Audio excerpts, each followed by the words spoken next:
बेहतर नॉवल पढ़ने के लिए आप हमारे यूट्यूब चैनल और ऑडियो एक्सप्लेन टेलीग्राम चैनल से जुड़ सकते हैं। 401 राजधानी के लोग। आज यहाँ बहुत सारे लोग हैं। हुआनफेंग में कई लोग कोने में बातें कर रहे हैं और खाना खा रहे हैं। अब तक बहुत सारे लोग आ रहे हैं। हुआनफेंग को ये बातें नहीं पता थी। हालांकि क्यू निंगशुंग और उसके 3 दोस्त बहुत कुछ जानते थे, इसलिए जियांगसुआन को पूछने पर आश्चर्य हुआ। ऐसा लगता है कि जेन शुआई, एक मोटा आदमी, काफी चतुर है। उन्होंने कहा, ऐसा लगता है कि एक युवक राजधानी से आ रहा है, इसलिए कैतियान खुद को दूसरों के साथ मिलाना चाहता है। उसने विशेष रूप से कई लोगों को एक पार्टी के लिए आमंत्रित किया है। टोंग जियान अब ऐसा नहीं कर सकता। कैतियान उछल पड़ा। जियांगसुआन ने कुछ तिरस्कार के साथ कहा कि कैतियान पर पहले भी लड़के ने दबाव डाला था, उस वक्त उसने उसे इस तरह नहीं देखा था। अब जबकि टोंग जियान ऐसा नहीं कर सकता, वो बहुत खुश है। जाहिर है वो टोंग जियान की जगह लेना चाहता है और किंग प्रांत का पहला भाई बनना चाहता है। इस बार सम्राट की राजधानी का लाभ उठाते हुए उन्होंने किंग प्रांत की दूसरी पीढ़ी को आमंत्रित किया, जिससे लोगों को यह एहसास हो कि उन्हें ऊर्जा मिल गई है। नहीं, इन दोनों लोगों में से कोई भी अच्छा नहीं है, जेन शुआई ने कहा। हुआनफेंग को इन चीजों में कोई दिलचस्पी नहीं है, वो बस एक ही समय में शराब पी रहा है। कैतियान ने स्पष्ट रूप से पार्टी में बहुत सोच विचार किया है। न सिर्फ आसपास की सजावट अच्छी है, बल्कि यहाँ का खाना पीना भी बेहतरीन है और कीमत भी यकीनन काफी ज्यादा है। हालांकि हुआनफेंग को कैतियान पसंद नहीं है, लेकिन इन चीजों के बारे में उनकी कोई राय नहीं है। इसके अलावा वो काम से आया है और अब तक कुछ भी नहीं खाया है, वह भी भूखा है। क्या यह उबाऊ नहीं है? क्यू निंगशुंग ने धीमी आवाज में हुआनफेंग से पूछा। दरअसल इस समय उसे कुछ पछतावा था, विशेष रूप से जब वो और हुआनफेंग उस पार्टी में आए जो उन्हें पसंद नहीं आई। तो उनके लिए रात के खाने के लिए अच्छे माहौल वाला रेस्तरां ढूंढना बेहतर होगा। उसे यहाँ का माहौल पसंद नहीं आया। हालांकि उसका मूल उद्देश्य कैतियान को यह बताना है कि उसका एक प्रेमी है। अगर ऐसा न होता तो वह न आती। ये थोड़ा सा है। हुआनफेंग ने सिर हिलाया। ऐसी पार्टी उन लोगों से भरी होती है जिन्हें वह नहीं जानता था, और उसने उन लोगों के विचारों को जानने की पहल नहीं की, इसलिए स्वाभाविक रूप से वो ऊब महसूस करेगा। उबाओ, पार्टी खत्म हो गई है, भाई के साथ जाओ, वो तुम्हें आराम करने के लिए ले जाएगा। इस समय जेन शुआई ने दबाव डाला और हुआनफेंग से कहा, उसके चेहरे पर एक मुस्कुराहट के साथ, कुटिल होना आसान है। मोटे आदमी, हुआनफेंग को बुरा मत समझो। हुआनफेंग ने कुछ नहीं कहा है, लेकिन वहां क्यू निंगशुंग को तत्काल चेतावनी दी गई है। क्यों? मैं सिर्फ हुआनफेंग को रात के खाने के लिए ले जाना चाहता हूँ, जेन शुआई ने कहा, और फिर उसने चेहरे पर कुछ गहरे अर्थ के साथ क्यू निंगशुंग की ओर देखा और कहा, तुम उसकी इतनी परवाह क्यों करते हो? तुम नहीं करोगे? हम दोस्त हैं, बेशक मुझे उसकी परवाह है, क्यू निंगशुंग ने समझाया। इसके अलावा क्या आपको लगता है कि मैं नहीं जानता कि आप कौन हैं? क्यू निंगशुंग के शब्द जेन शुआई को शर्मा जाते हैं। वो और क्यू निंगशुंग एक दूसरे को लंबे समय से जानते हैं। क्यू निंगशुंग स्वाभाविक रूप से अपनी पृष्ठभूमि जानता है। हालांकि जेन शुआई के पास पहली बार नहीं था, उसने देखा कि जियो जुआन और क्यू निंगशुंग 2 लोग थे। हालांकि ये लड़का अच्छा आदमी नहीं है और वो कामुक भी है। वो सामान्य समय में अक्सर उनमें पड़ा रहता है। जेन शुआई की अपनी नजर में इससे कोई फर्क नहीं पड़ता। आखिरकार उसकी न तो शादी होती है और न ही उसकी कोई गर्लफ्रेंड होती है। वो कभी कभी खेलने के लिए बाहर जाता है और उसका इससे कोई लेना देना नहीं है। हालांकि क्यू निंगशुंग और जियांगसुआन की नजर में ऐसी लड़की स्पष्ट रूप से एक अच्छी इंसान नहीं है। मैं वास्तव में उसे रात्रिभोज पर आमंत्रित करना चाहता हूँ और उसकी भावनाओं से अवगत होना चाहता हूँ, जेन शुआई ने जोर दिया। ठीक है, मैं जियो जुआन के साथ जाऊंगा, क्यू निंगशुंग ने कहा। नहीं, जेन शुआई ने जल्दी से अपना हाथ लहराया और कहा, हमारे बीच कुछ निजी बातें हैं। जब आप महिलाएं मौजूद हैं तो हम इसके बारे में कैसे बात कर सकते हैं? यदि आप भोजन करना चाहते हैं तो मैं अगली बार आपको एक बड़ा भोजन दूंगा। क्यू निंगशुंग कुछ और कहना चाहता था, लेकिन जियांगसुआन ने उसे खींच लिया और कहा, ठीक है, आप यह नहीं कह सकते। क्या आप इसे देख नहीं सकते? यह मोटा आदमी हमें नहीं ले जाएगा। फिर उसने जेन शुआई की ओर देखा और जेन शुआई बस हंस पड़ी और उसने इनकार नहीं किया। क्यू निंगशुंग ने जियांगसुआन के शब्दों या जेन शुआई के रवैये के कारण परेशान नहीं किया, बल्कि इसलिए कि उसे लगा कि अब उसका हुआनफेंग से कोई लेना देना नहीं है। यदि वो हुआनफेंग को रोकती तो हुआनफेंग नाखुश हो जाता। तब क्यू निंगशुंग ने जेन शुआई को अपनी आंखों से चेतावनी दी, लेकिन उसने और कुछ नहीं कहा और जेन शुआई अभी भी मुस्कुरा रही थी। हुआनफेंग निःशब्द है। क्या जेन शुआई उसे आमंत्रित नहीं कर रही है? उन्होंने कोई बयान भी नहीं दिया। उन्होंने अपने लिए निर्णय लिया। हालांकि हुआनफेंग ने मना नहीं किया। वो जेन शुआई से भी संपर्क करना चाहता था। आखिरकार जेन शुआई का व्यक्तित्व लोगों को अच्छा महसूस कराता है। वो दोस्ती करने लायक व्यक्ति है। किन्गई प्रांत में उसके बहुत सारे दोस्त नहीं है और अधिक दोस्त होना अच्छी बात है। जब हुआनफेंग कई लोगों के साथ बातचीत कर रहा था, कैतियान फिर से जनता के सामने आ गया। हालांकि इस बार क्यू निंगशुंग जाने के बजाय वो हॉल के सामने चला गया। उसके बगल में गर्वित चेहरे वाला एक युवक था जो कैतियान के पास गया और कुछ कहा। उसका चेहरा थोड़ा अधीर था और कैतियान सावधानी से उसका साथ देता हुआ प्रतीत होता है। जब वो चलता है तो उसके सामने चलने का साहस नहीं करता, परंतु सावधानी से उसका पीछा करता है। सब लोग बस चुप रहो। जब वे बीच में पहुंचे तो कैतियान ने ताली बजाई और सभी को चुप रहने का इशारा किया। ये देखकर कि हर कोई उसकी ओर देख रहा था, कैतियान बहुत संतुष्ट हुआ। अब उसके सिर पर कोई संतान नहीं है, वो किंग प्रांत का पहला बच्चा है। लेकिन फिर उसने अपने बगल के युवाओं के बारे में सोचा और तुरंत अपनी मुस्कुराहट पर काबू पा लिया और कहा, हर कोई कृपया आज रात आए, जब तक आप किसी को आपसे मिलवाना चाहते हैं और धूल साफ करने में उसकी मदद भी करें। यह व्यक्ति है मेरे बगल वाला। क्या वो सुंदर है? यदि घटनास्थल पर मौजूद सुंदरी को इस सुंदर लड़के के बारे में कोई जानकारी है तो उसे जल्दी करनी चाहिए। ये कहना होगा कि युवा बहुत अच्छे हैं, लेकिन उनमें से कुछ बहुत अधिक स्त्रैण है, जिससे लोगों को असहजता महसूस होती है। हालांकि घटनास्थल पर अभी भी कई महिलाएं हैं जिनकी आंखें उस युवक पर चमक रही हैं। और इन लोगों की दूरदर्शिता से युवक बहुत उपयोगी भी हो गया और उसके हृदय में अधीरता भी कम हो गई। ठीक है, मुझे लगता है कि बहुत से लोग अब उसे जानना चाहते हैं। वो चीन की राजधानी पेंगजिया से पेंग चेनफू है। हमारे प्रांत में आना पेन शाओने के लिए बहुत सम्मान की बात है। आप सभी की ओर से पेन का स्वागत है शाओ। सियाई तियान के मुखर प्रतिनिधि कई लोग थे। बाद में उन्होंने ताली बजाने का बीड़ा उठाया। मौके पर कई लोगों ने सहयोग किया, यहाँ तक कि कुछ लोग हिले तक नहीं। अन्य सभी लोग उस युवक यानी पेन चेंगफू को देखने में रुचि रखते थे और किंगडाओ प्रांत में आने के उसके उद्देश्य का अनुमान लगा रहे थे। बेहतर नवल पढ़ने के लिए आप हमारे YouTube चैनल और ऑडियो एक्सप्लेन टेलीग्राम चैनल से जुड़ सकते हैं। 402 अहंकार। आप कहते हैं ये लड़का यहाँ क्या कर रहा है? पर्यटन लड़की यह बस पास से गुजर रहा है। कोने में मोटे आदमी जेन शुआई ने धीरे से पूछा। कौन जानता है? हुआंग फेंग ने अपने कंधे उचकाए और कहा कि क्यों निंगशुंग और उनकी बेटी को भी नहीं पता है और उन्हें समझने में ज्यादा दिलचस्पी नहीं है।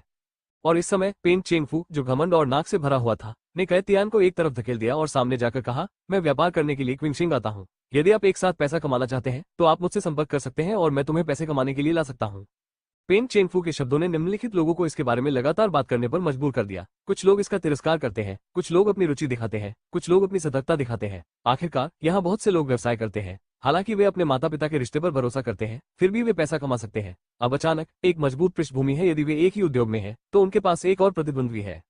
बेशक ऐसे लोग भी हैं जो आत्ममुग्धता की समान अभिव्यक्ति दिखाते हैं। ये वो लड़कियां हैं जिन्हें नजरअंदाज किया जा सकता है। मैं जानता हूं कि बहुत से लोग इस बात को लेकर उत्सुक हैं कि मैं यहाँ कौन सा व्यवसाय कर रहा हूँ। आपको अनुमान लगाने की जरूरत नहीं है। मैं आपको बता सकता हूँ कि यह वाइन, व्हाइट वाइन और रेड वाइन है। मैं हाई एंड बाजार पर कब्जा करना चाहता हूँ किंगडे प्रांत में व्हाइट वाइन और रेड वाइन। यदि आप यहाँ बार और क्लबों में वाइन चाहते हैं तो मुझे उम्मीद है कि इसे मेरे चैनलों के माध्यम से आयात किया जा सकता है। पेन ने जारी रखा और उनके शब्द निम्नलिखित चर्चा को जोरदार बनाते हैं। पेन चेंगफू के शब्द अहंकारी और दबंग हैं, जिससे कई लोग नाखुश महसूस करते हैं। आखिरकार हर कोई इस आदमी की भरपाई नहीं करना चाहता, लेकिन घटनास्थल पर कई लोग हैं। कारोबार शराब से जुड़ा है। उनमें से कुछ महंगी शराब के एजेंट हैं, उनमें से कुछ बार और नाइट क्लब जैसी जगहें हैं। ये स्थान शराब के बड़े उपयोग करता है। पेन चेंगफू के शब्दों में, वे स्पष्ट रूप से अपने खरीद चैनलों पर एकाधिकार करना चाहते हैं। जहां तक कीमत की बात है तो उन्हें इसके बारे में सोचने की जरूरत नहीं है। वे उच्चतर बनने के इच्छुक हैं। आखिरकार उन पर उसका एकाधिकार है। वो एकमात्र आपूर्तिकर्ता है, तो क्या कीमत उसके द्वारा निर्धारित नहीं है? इसलिए घटनास्थल पर कई लोग हैं जो उनकी बातों से बहुत असंतुष्ट हैं। मैं जानता हूं कि कुछ लोग सोच सकते हैं कि मेरी बातें बहुत ज्यादा है या मेरी बातों को हल्के में भी ले सकते हैं। मैं आपको जिम्मेदारी से बता सकता हूं कि अगर आप मेरे खिलाफ काम करेंगे तो आपको कोई लाभ नहीं मिलेगा, केवल तभी जब आप मेरे साथ सहयोग करेंगे। क्या हर कोई पैसा कमा सकता है? बेशक, अगर किसी को इस पर विश्वास नहीं है तो आप इसे आजमा सकते हैं। पेन चेंगफू ने जारी रखा और उसके बाद नीचे वाले व्यक्ति के चेहरे और उसके बगल में सियाई तियान के चेहरे की शर्मिंदगी की परवाह किए बिना वो घूम गया और बिना किसी पुरानी याद के चला गया। पेन चेंगफू अब यहाँ नहीं रहना चाहता। वो इन देशवासियों के साथ शराब पीता था, लेकिन वो परेशान था। यहाँ तक कि जब वो राजधानी में थे तब भी उन्होंने जिन पार्टियों में भाग लिया वे सभी शीर्ष स्तर की मंडलियां थीं। राजधानी में ड्यूक के अलावा अन्य प्रांतों और शहरों में ड्यूक उनकी नजर में नहीं थे। उनकी नजर में वे लोग देश के लोग थे, इसलिए उसे इन लोगों के साथ शराब पीने की बिल्कुल भी परवाह नहीं थी। आज उनके यहाँ आने का एक कारण सियाई तियान का दयालु निमंत्रण है। दूसरा, स्वाभाविक रूप से अपने आने के उद्देश्य की घोषणा करना है। उन लोगों को याद दिलाना है जिनकी आंखें लंबी नहीं है। उन्हें कुछ भी बेवकूफी नहीं करने देना है। अब जब वो जो कहने जा रहा है वो पूरा कर चुका है तो स्वाभाविक रूप से उसका रुकने का कोई इरादा नहीं है।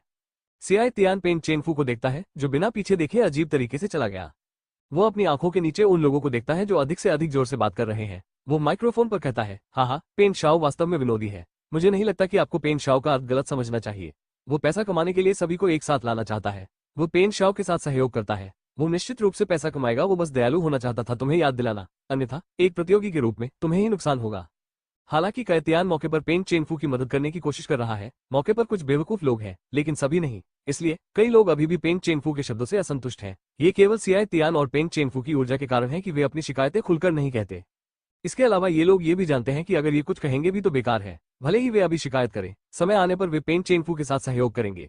आखिरकार वे जानते हैं कि उनकी ताकत पेन चेंगफू और कैतियान से कमतर है। ये दो लोग हैं, एक स्थानीय सांप है, दूसरा नदी ड्रैगन है, जिसे नाराज करना आसान नहीं है। अब उन्होंने हाथ मिला लिया है। ऐसे कुछ ही हैं जो विरोध कर सकते हैं। इसलिए कई लोगों ने ये सोचना शुरू कर दिया है कि इस बार वे कितना खो देंगे और उनका लाभ कहाँ होगा। धिक्कार है, पेन चेंगफू बहुत घमंडी है। वास्तव में हमारे प्रांत में कोई नहीं है, मोटे आदमी ने कोने में गुस्से से कहा। यहाँ तक कि क्यू निंगशुंग और जियो जुआन के चेहरे भी अच्छे नहीं दिखते। पेन चेंगफू स्पष्ट रूप से किंग प्रांत की दूसरी पीढ़ी पर ध्यान नहीं देते हैं। क्यू निंगशुंग और जियो हुआन भी उनमें से एक है, इसलिए उनके मन में पेन चेंगफू के लिए कोई अच्छी भावना नहीं है। क्या शराब का व्यवसाय बहुत लाभदायक है? हुआंग फेंग ने अचानक पूछा कि उसने कैसे सुना कि टैंग मिक्सू जो व्यवसाय करना चाहता था वो शराब से संबंधित था, और अब राजधानी का यह अहंकारी व्यक्ति यह व्यवसाय करना चाहता है। क्या यह व्यवसाय इतना लाभदायक है? वो पक्का है। जेन शुआई ने सिर हिलाया। विशेष रूप से वे हाई एंड वाइन, जो बहुत लाभदायक है। इसके अलावा आप यह नहीं देखते कि घटनास्थल पर कौन है। इन लोगों के पास कोई अन्य कौशल नहीं है, लेकिन वे खाने और पीने में कुशल है। इसके अलावा क्रम में अपने स्वयं के आनंद को सुविधाजनक बनाने के लिए उनमें से कई के पास बार, क्लब या नाइट क्लब भी है। मोटे आदमी के पास अपनी खुद की एक बार है, उसने जोड़ा। मेरा बार बड़ा नहीं है, ये सिर्फ मनोरंजन के लिए है। जेन शुआई ने हाथ हिलाया और कहा। हुआंग फैंग समझते हैं कि ये दूसरी पीढ़ी के लोग खाने, पीने और खेलने में अच्छे हैं, इसलिए वे व्यवसाय करना चाहते हैं और वे इससे सबसे अधिक परिचित हैं और इसमें रुचि रखते हैं। इस तरह उनमें से कई बार या क्लब खोलेंगे और ये स्थान शराब के बिना नहीं है। खासकर शराब के लिए उनके पास पैसा और पहचान है और जो शराब वे बेचते हैं वो बहुत खराब नहीं होगी। कोई आश्चर्य नहीं कि वो आदमी इन लोगों को देख रहा होगा। हुआंग फैंग के मुंह से बड़बड़ाहट हुई। ये हमारे प्रांत में व्यस्त है। मोटे आदमी जेन शुआई ने कहा। यह सच नहीं है कि पेंग चेंगफू पहली नजर में कम महत्वपूर्ण नेता नहीं है, इसलिए युवा प्रांत भविष्य में भी शांत नहीं रहेगा। बेहतर नॉवल पढ़ने के लिए आप हमारे YouTube चैनल और ऑडियो एक्सप्लेन टेलीग्राम चैनल से जुड़ सकते हैं। 403 प्रस्थान। अगली पार्टी निरर्थक थी। लोगों के दिमाग पेंग चेंगफू की बातों पर थे। कै तियान को उम्मीद नहीं थी कि ऐसी स्थिति होगी। पेंग चेंगफू ने एक अच्छी पार्टी को बर्बाद कर दिया। किंग प्रांत में उनके पहले बच्चे बनने के बाद आयोजित ये पहली पार्टी थी। हालांकि कै तियान का दिल बहुत दमनकारी और असहज है। वो पेंग चेंगफू पर अपनी नाखुशी व्यक्त करने से डरता है, क्योंकि वो एक दूसरे से लड़ने से डरता है। वो केवल इसे सहन कर सकता है। इस समय उसके पास हुआंग फैंग के कुछ लोगों को खोजने का साहस नहीं था। सबसे पहले वह अपनी गति का लाभ उठाना चाहता था और क्यू निंगशुन के सामने अच्छा प्रदर्शन करना चाहता था। अब ये सब गड़बड़ हो गया है। वह अब क्यू निंगशुन को नहीं देखना चाहता। पार्टी सरसरी तौर पर खत्म हो गई। हालांकि कै तियान ने बाद में सोचा कि मैदान को कैसे बचाया जाए, लेकिन इसका कोई खास असर नहीं हुआ। पेंग चेंगफू, जो कुछ अहंकारी शब्द कहने के बाद चले गए, फिर कभी दिखाई नहीं दिए, जैसे कि उन्हें दूसरों के साथ पार्टी में शामिल होने की कोई परवाह नहीं थी, जिससे लोगों को उनकी भावनाओं के बारे में और भी बुरा महसूस हुआ। बेशक किसी भी समय उस तरह के कुत्ते के पैर की कोई कमी नहीं होती है, तो कै तियान के अलावा अभी भी ऐसे लोग हैं जो पेंग चेंगफू की जान पकड़ना चाहते हैं। इसलिए वे कै तियान के चारों ओर हैं और उसके माध्यम से पेंग चेंगफू से मिलना चाहते हैं। किन जिफेंग उनमें से एक है।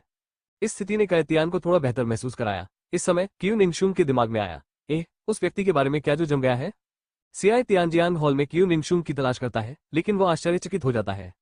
मैंने अभी देखा कि वो चली गई थी, उसके बगल में एक आदमी ने कहा। बाया कै तियान स्तब्ध रह गया। इस दौरान कुछ लोग मौके से चले गए। आखिरकार पेंग चेंगफू की उपस्थिति और उनके शब्दों ने पार्टी का स्वाद बदल दिया, इसलिए कुछ लोग पहले ही चले गए। हालांकि जब ये लोग चले गए तो कम से कम उन्होंने कै तियान को नमस्ते कहा, इसलिए उन्हें पता था और संख्या बहुत बड़ी नहीं थी। हालांकि क्यू निंगशुन अब चुपचाप चला गया। उसने जल्दी से इसे देखा, लेकिन हुआंग फैंग की आकृति नहीं देखी। उसने सोचा कि वो क्यू निंगशुन के साथ चला गया है। वैसे आप उस पीली चोटी के नीचे कैसा महसूस कर रहे हैं? कै तियान ने किन जिफेंग से पूछा कि उसके बगल में कौन था। वो सिर्फ एक सुरक्षा गार्ड है। किन जिफेंग ये कहने से कतराते हैं। अपने आप को अप्रत्याशित रूप से एक सुरक्षा गार्ड के नीचे का पता लगाने के बारे में सोचें, इससे वो थोड़ा असहज हो जाता है। सुरक्षा। कै तियान फिर से स्तब्ध रह गया। उन्होंने नहीं सोचा था कि हुआंग शिखर ऐसी कोई पहचान है। वो क्यू निंगशुन के साथ आ सकता है, भले ही वो सिर्फ एक साधारण दोस्त हो, उसे सुरक्षा गार्ड नहीं होना चाहिए। ये सिर्फ एक सुरक्षा गार्ड है, ये समय की बात है, किन जिफेंग ने कहा। इस समय भीड़ के बाहर के बूढ़े व्यक्ति को आखिरकार अपना मौका मिल गया और वो जल्दी से आगे बढ़ गया और कहा, कै शाओ, मैं हुआंग फैंग को जानता हूँ। वो वास्तव में तियानजियाओ समूह का सुरक्षा गार्ड है। इससे पहले जब टोंग जियान तियानजियाओ समूह में गया था, उसे गेट पर उसके द्वारा रोक दिया गया था। इसलिए टोंग जियान बहुत क्रोधित हुआ और उसे सबक सिखाने के लिए कहा। बस वो थोड़ा कुशल लगता है, इसलिए टोंग जियान सफल नहीं हुआ। मैं सियाई तियान के सामने खुद को दिखाने के लिए उत्सुक हूँ। अब कै तियान किंग प्रांत में असली पहली संतान है। हालांकि किंग प्रांत में कै तियान के चाचा से कई पद ऊंचे हैं, लेकिन उन लोगों के परिवारों के बच्चे या तो विदेश में पढ़ चुके हैं या साथ जाने के लिए बहुत बूढ़े हैं। इसलिए सियाई तियान के माता पिता के वित्तीय संसाधनों के साथ वो उस समय किंग प्रांत में पहला बच्चा हो सकता था। और लाओ यू स्पष्ट रूप से एक ऐसा व्यक्ति है जो अपनी जान पकड़ना पसंद करता है। वो टोंग जियान को पकड़ता था, अब वो नीचे है, वो कै तियान को पसंद करता है। हालांकि जब से उसने उस रात सियाई तियान के सामने टोंग जियान को मारा, कै तियान जानबूझकर या अनजाने में खुद को अलग कर रहा है, जिससे लाओ यू चिंतित हो जाता है। आज आखिरकार उनके पास खुद को साबित करने का एक और मौका है। क्या आप गंभीर हैं? कै तियान ने पूछा कि यह कोई रहस्य नहीं है कि टोंग जियान सुयुमो को अपने घेरे में लेना चाहता था, इसलिए यह आश्चर्य की बात नहीं थी कि वो तियानजियाओ समूह में गया। बेशक सच है, लाओ यू ने जल्दी से कहा। इसके अलावा कुछ लोग अभी भी मेरे संपर्क में हैं, लेकिन हुआंग फैंग वास्तव में इसमें अच्छा है। वे गैंगस्टर उसके प्रतिद्वंद्वी नहीं है। गैंगस्टर? आप जिन गैंगस्टरों की तलाश कर रहे हैं वे बकवास हैं। वे एक सुरक्षा गार्ड को भी नहीं हरा सकते, भले ही उनके पास कौशल हो। वे कितने मजबूत हो सकते हैं? कै तियान ने तिरस्कार पूर्वक कहा।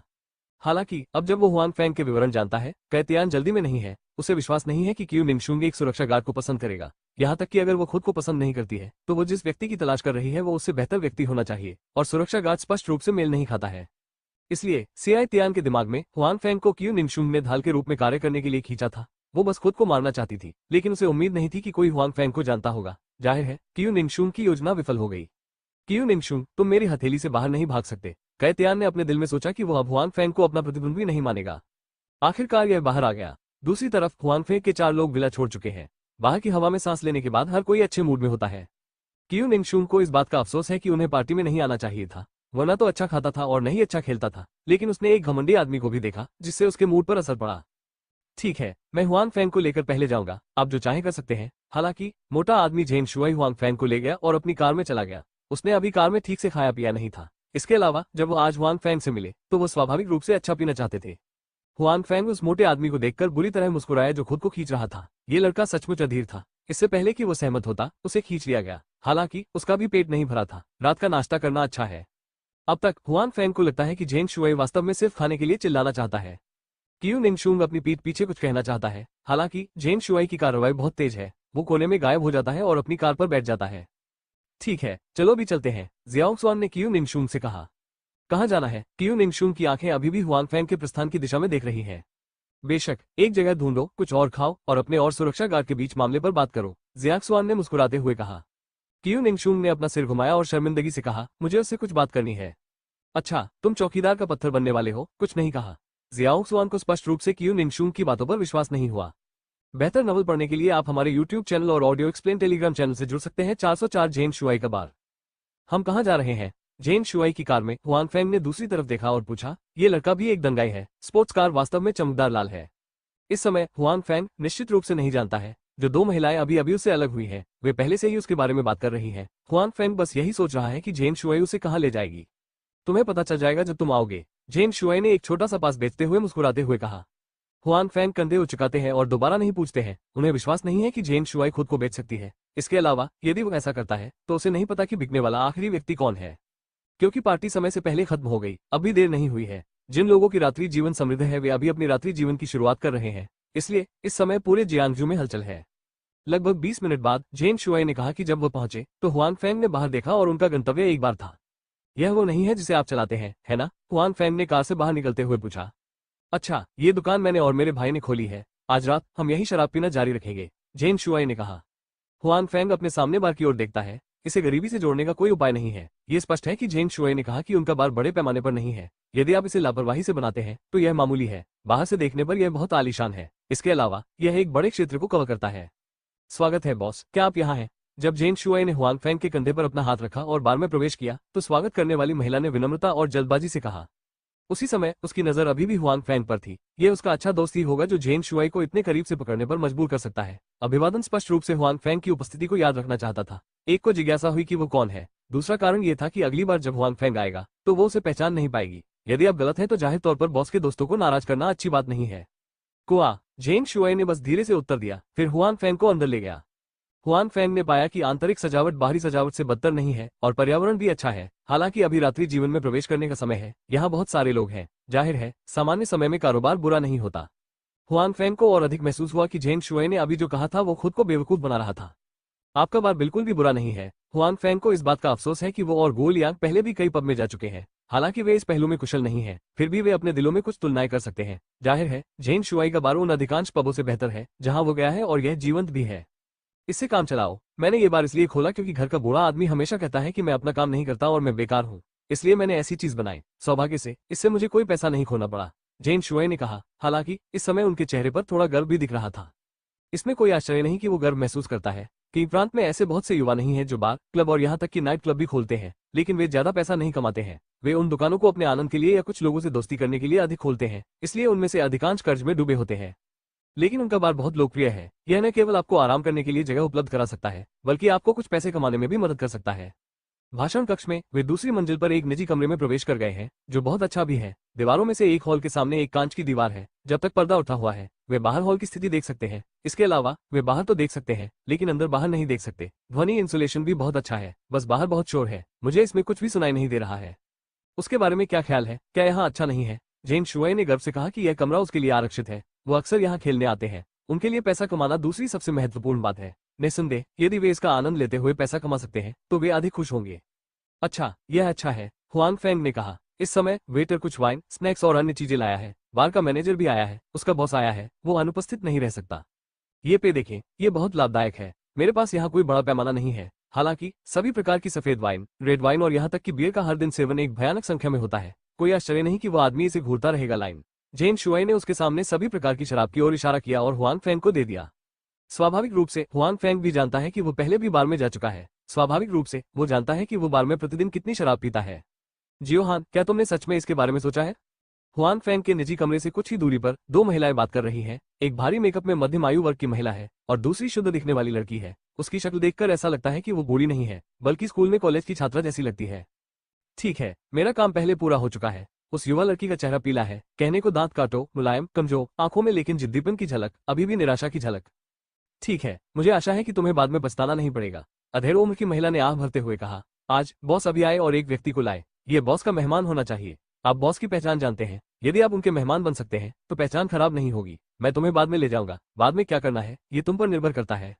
मुझे पता है, धन्यवाद बहन वांग। लड़की ने सिर नीचे करके धीरे से कहा। जब वो अपनी बहन वांग के पास थी तो उसे अपने शरीर में कंपन महसूस हो रही थी। हालांकि उसके दिल में दया आ गई, लेकिन वो इसकी मदद नहीं कर सकी। सिस्टर वांग, बॉस यहाँ है। आप कई लोगों को अंदर जाने और आपसे बातचीत करने की व्यवस्था करें। इस समय जेन शुआई और हुआंग फैंग के निजी कमरे के प्रबंधक ने बहन वांग को पाया और उसे बताया। ठीक है, मैं समझा, सिस्टर वांग ने जल्दी से उत्तर दिया और फिर मैनेजर मुड़कर चला गया। हालांकि जब वो चली गई तो उसने अपने बगल वाली लड़की की ओर देखा, लेकिन उसने कुछ नहीं कहा। वो लड़की को जानता था, वो यहाँ वेटर थी, बस यह नहीं जानती थी कि वो आज उसके साथ क्यों थी। चलो अब मेरे साथ आओ, मौका खुद लो, बहन वांग ने लड़की से कहा। कुआ, लड़की ने कुछ तरकीबों के साथ उत्तर दिया।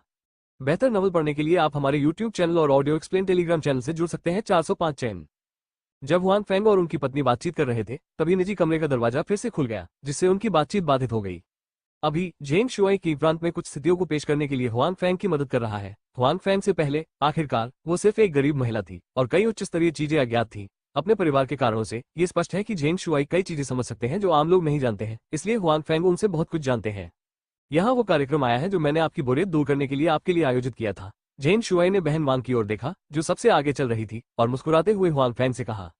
जब हुआंग फैंग ने लड़कियों के एक समूह को अंदर आते देखा तो उसे पता चल गया कि जेन शुआई का क्या मतलब है। हालांकि वो थोड़ा आश्चर्यचकित था, लेकिन इसके बारे में सोचना कोई आश्चर्य की बात नहीं है। भले ही जेन शुआई अन्य अमीर दूसरी पीढ़ी से बेहतर है, फिर भी वो दूसरी पीढ़ी है और वो सामान्य समय में स्वाभाविक रूप से इन चीजों को छुएगा। उसने सोचा कि क्यों निंगशुंग ने जेन शुआई से खुद को बुरा न मानने के लिए कहा था। जाहिर है वो जेन शुआई के चरित्र को भी जानती है। हालांकि हुआंग फैंग जेन शुआई को गलत समझता है। हालांकि वो आमतौर पर महिलाओं को पसंद करता है, लेकिन उसके आसपास की महिलाएं बहुत बदल गई हैं। हालांकि वो उन महिलाओं का पीछा करता है या अपने पैसे और पहचान के कारण। जब वो इस बार में खेलते हैं तो यहाँ की महिलाओं को कम ही छूते हैं। अधिक से अधिक वो उन्हें पहले से ही शराब पीने और उसके साथ बातचीत करने के लिए कहता है। निस्संदेह यदि वो वास्तव में किसी चीज से प्रभावित है तो वो सज्जन व्यक्ति होने का दिखावा नहीं करेगा। सामान्य तौर पर ये लड़का काफी वास्तविक व्यक्ति है। बॉस जेन बिना किसी सूचना के आए हैं। मेरे पास यहाँ आराम करने के लिए कई सुंदरियां हैं। जैसे ही बहन वांग अंदर आई उसने मुस्कुराते हुए जेन शुआई से कहा। सिस्टर वांग, यहाँ कई सुंदरियां हैं। अगर यहाँ और भी सुंदरियां हैं तो मैं उधम मचाऊंगा नहीं, जेन शुआई ने मुस्कुराते हुए कहा। फिर हुआंग फैंग की ओर देखा और कहा, यह मेरा दोस्त है, मैं इसे आज खेलने के लिए लाया हूँ। बहन वांग ने बस हुआंग फैंग को देखा। उसकी आंखें भयंकर थीं। उसने पाया कि हुआंग फैंग की पहचान वाले कपड़े बहुत सस्ते थे। हालांकि जेन शुआई उसे एक दोस्त कह सकती थी। जाहिर है हुआंग फैंग की पहचान सामान्य नहीं थी, इसलिए बहन वांग ने हुआंग फैंग को बिल्कुल भी नीची नजर से देखने की हिम्मत नहीं की। क्या ये सुंदर लड़का पहली बार आ रहा है? आपका नाम क्या है? आपको किस तरह की सुंदरता पसंद है? मैं आपसे सर्वश्रेष्ठ का वादा करता हूँ। सिस्टर वांग हुआंग फैंग के पास आई और बैठ गई। वो हुआंग फैंग के बगल में गई और बोली। हुआंग फैंग चुपचाप किनारे चले गए। उसकी बहन पर लगे तीखे इत्र की गंध से उसकी नाक असहज हो गई। उन्होंने मुस्कुराते हुए कहा, मैं इसका इस्तेमाल नहीं करूंगा, आप उसके लिए इसकी व्यवस्था कर सकते हैं। हुआंग फैंग, आपका स्वागत है, जेन शुआई ने कहा। उसके बाद अपने चेहरे पर एक अस्पष्ट मुस्कान के साथ उन्होंने कहा, चिंता मत करो, मैं बढ़ती ठंड से बात नहीं करूंगा। मैं कहूंगा कि हमने केवल रात में खाना खाया है और कुछ नहीं किया गया है। हुआंग फैंग ने कहा, यह उसकी वजह से नहीं है। तो चलो ठीक है, इन सुंदरियों के साथ केवल गाना बजाना, बातें करना और शराब पीना ही होता है। यदि आप दूसरों को बाहर ले जाना चाहते हैं तो आपको उनकी सहमति लेनी होगी, जेन शुआई ने आग्रह किया। जेन शुआई की अपने लक्ष्य तक पहुंचने में विफलता को देखते हुए हुआंग फैंग को कुछ सुंदरियों पर नजर डालनी पड़ी। अगर वो सिर्फ शराब पीता है और बातें करता है तो हुआंग फैंग को नहीं लगता कि कुछ भी है। यहाँ दो बड़े आदमी शराब पी रहे हैं और बातें कर रहे हैं। जाहिर सी बात है कि उनका साथ देने के लिए कोई सुंदरियां नहीं है। ऐसा नहीं है कि हुआंग फैंग एक सज्जन व्यक्ति होने का दिखावा करते हैं। जेन शुआई इन सुंदरियों को यहाँ आने की व्यवस्था कर सकती है। जाहिर है उन्हें कोई दिक्कत नहीं है, उन्हें कोई बीमारी नहीं होगी। लेकिन हुआंग फैंग अभी भी कुंवारी है। वो पहली बार इस जगह को समझाना नहीं चाहता, इसलिए उसके दिल में कुछ शंकाएं हैं। बेशक अगर यह अब सिर्फ शराब पीना और बातें करना है तो हुआंग फैंग में इतनी संशय नहीं है। हुआंग फैंग की नजरें उन सुंदरियों पर घूम रही हैं और जेन शुआई भी वैसी ही है। हुआंग फैंग और जेन शुआई के सामने वे सुंदरियां जाहिर तौर पर जेन शुआई के बारे में अधिक आशावादी हैं। आखिरकार वे वांग जी जितना नहीं सोच सकते। हुआंग फैंग की पोशाक बेहद साधारण है और एक सामान्य व्यक्ति की तरह दिखती है। जेन शुआई वैसी नहीं है। उसे यहाँ बॉस मिल सकता है, वो खुशी खुशी उसके साथ रहता है, उसके बाद वो यहाँ अधिक खुलकर खाना भी खा सकता है। इसके अलावा जेन शुआई हमेशा बहुत उदार है। हुआंग फैंग उन सभी सुंदरियों को देखकर बुरी तरह मुस्कुराया जिन्होंने जेन शुआई के साथ इश्कबाजी की थी। क्यू निंगशुंग पहले कुछ भी गलत न होने को लेकर चिंतित था। जैसा कि अपेक्षित था, लोग अब भी कपड़ों पर निर्भर है। अन्यथा न केवल अमीर दूसरी पीढ़ी खुद को हेय दृष्टि से देखती है, बल्कि इन महिलाओं का भी यही रवैया है। हालांकि हुआन फैंग के पास कोई अन्य विचार नहीं है। वो वास्तव में एक खूबसूरत महिला के साथ नहीं रहना चाहता था, इसलिए कोई नुकसान नहीं हुआ। हालांकि जब हुआन फैंग ने पंक्ति में आखिरी सुंदरियों को देखा तो उसने अपनी आंखें स्थिर कर ली। महिला ने अपना सिर नीचे कर लिया और दरवाजे के पास खड़ी हो गई। वो बहुत दूर थी, हुआन फैंग उसकी शक्ल नहीं देख सका। हालांकि अन्य महिलाओं के खुले कपड़ों और बोल्ड व्यवहार की तुलना में वो थोड़ी अलग थी। यह महिला जाहिर तौर पर दूसरों की तुलना में अधिक कपड़े पहनती है और उसके कपड़े बहुत साधारण है। अन्य सुंदरियां एक दूसरे के साथ छेड़खानी कर रही हैं और वह नीचे देख रही है, जैसे वो डरी हुई और शर्मा रही हो। दरअसल इस समय बहन वांग का दिल भी थोड़ा चिंतित है। इस छोटे हान ने बस बाहर अच्छा रहने का वादा किया था। जब वह अंदर आए तो उसने ऐसा व्यवहार कैसे किया, यहाँ तक कि अपना सिर भी नहीं उठा रही है। यदि जेन शुई परेशान है तो बहन वांग उसका पीछा करेगी। सिर्फ वह हुआन फैंग ने आखिरी महिला की ओर इशारा किया। जेन शुआई और बहन वांग दोनों उस दिशा में देखते हैं जिसकी ओर हुआंग फैंग इशारा करते हैं, क्योंकि वे एक दूसरे के रूप को स्पष्ट रूप से नहीं देख सकते हैं। जेन शुआई को नहीं पता कि हुआंग फैंग ने क्या चुना और उन्हें इसकी परवाह नहीं है। उसने भी झट से एक चुन लिया। महिला बहुत खूबसूरत है। खास बात यह है कि उनका शरीर बहुत हॉट है। जाहिर है इसकी तुलना हुआंग फैंग द्वारा चुनी गई महिला से नहीं की जा सकती। जबकि बहन वांग को राहत मिली, वो आश्चर्यचकित भी थी। अप्रत्याशित रूप से हुआंग फैंग को जियाओहान से प्यार हो गया, लेकिन उसने अपना सिर भी नहीं उठाया और उसका फिगर अन्य सुंदरियों की तरह गर्म नहीं था। क्या बॉस जेन के मेहमान को शुद्ध पसंद है? सिस्टर वांग ने अपने दिल में सोचा। हर किसी का स्वाद अलग होता है और वो अचानक से अच्छी नहीं होती। इसके बाद बहन वांग उन सुंदरियों के साथ चली गई जिनका चयन नहीं हुआ था। जाहिर है उन सुंदरियों के चेहरे पर थोड़ी निराशा थी। आखिरकार बड़े पेट वाले मध्यम आयु वर्ग के लोगों की तुलना में जेन शुआई जैसे युवा बॉस के साथ जाना बेहतर है।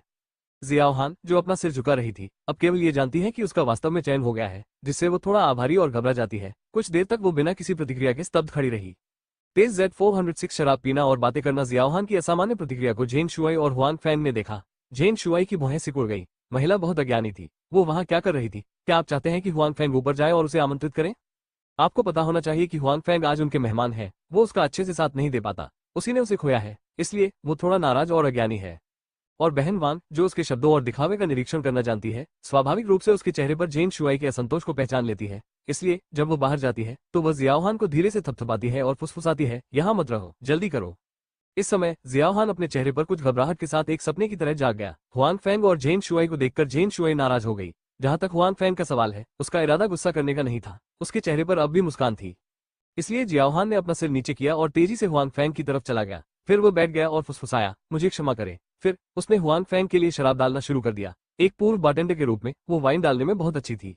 और दूसरी तरफ जेन शुआई का चेहरा बेहतर दिख रहा था। हालांकि प्रकाश और इस तथ्य के कारण कि जियोहान ने पहले अपना सिर नीचे रखा था, उसने अभी भी एक दूसरे की उपस्थिति को स्पष्ट रूप से नहीं देखा है। बेशक हुआंग फैंग वही है, लेकिन उन्होंने इस पर ज्यादा ध्यान नहीं दिया। उसने बस यही सोचा कि छोटी लड़की बहुत दिलचस्प लग रही थी। ऐसे मौकों पर वो खुद की देखभाल नहीं करती थी, लेकिन फिर भी शराब डालने के बाद अपना सिर नीचे कर लेती थी, जैसे कि वो खुद से डर रही हो। इस समय जियाओहान अभी भी बहुत घबराया हुआ है। हालांकि उसने अंदर आने से पहले ही अपना मन बना लिया था, लेकिन जब वो अंदर आए और वास्तव में इसका सामना किया, तभी उसके दिल में बेकाबू डर और तनाव था। इससे पहले उन्होंने सोच लिया था कि उनका चयन होगा या नहीं। अगर वो ऐसा नहीं करती तो वो कोई भी मौका तलाशती। बात सिर्फ इतनी है कि उसे इस बात का एहसास नहीं हुआ कि उसे अचानक किसी ने चुन लिया है। हालांकि उसके बॉस की दोस्त ने स्पष्ट रूप से नहीं देखा कि दूसरी तरफ क्या दिख रहा था। उसने सोचा कि दूसरी तरफ की आवाज बहुत सुखद और चुंबकीय थी। हालांकि उसके दिल में तनाव के कारण उसने दूसरी तरफ देखने की बिल्कुल भी हिम्मत नहीं की। क्या मैं इतना भयानक हूँ? जियाओहान में आवाज बहुत अच्छी लग रही थी। ये फिर आया। हालांकि उसने ऊपर नहीं देखा, लेकिन वो जानती थी कि दूसरा पक्ष उससे बात कर रहा था। तो जियाओहान ने अपने दांत काटे और धीरे से अपना सिर उठाया। पहली बार उसने हुआंग फैंग का सामना किया और कहा, नहीं नहीं। हुआंग फैंग भी एक दूसरे की शक्ल को स्पष्ट रूप से देखने का पहला मौका है। हालांकि वो सभी प्रकार की सुंदरियों को देखने का आदी था, फिर भी जब उसने जियाओहान की शक्ल देखी तो वो थोड़ा स्तब्ध रह गया।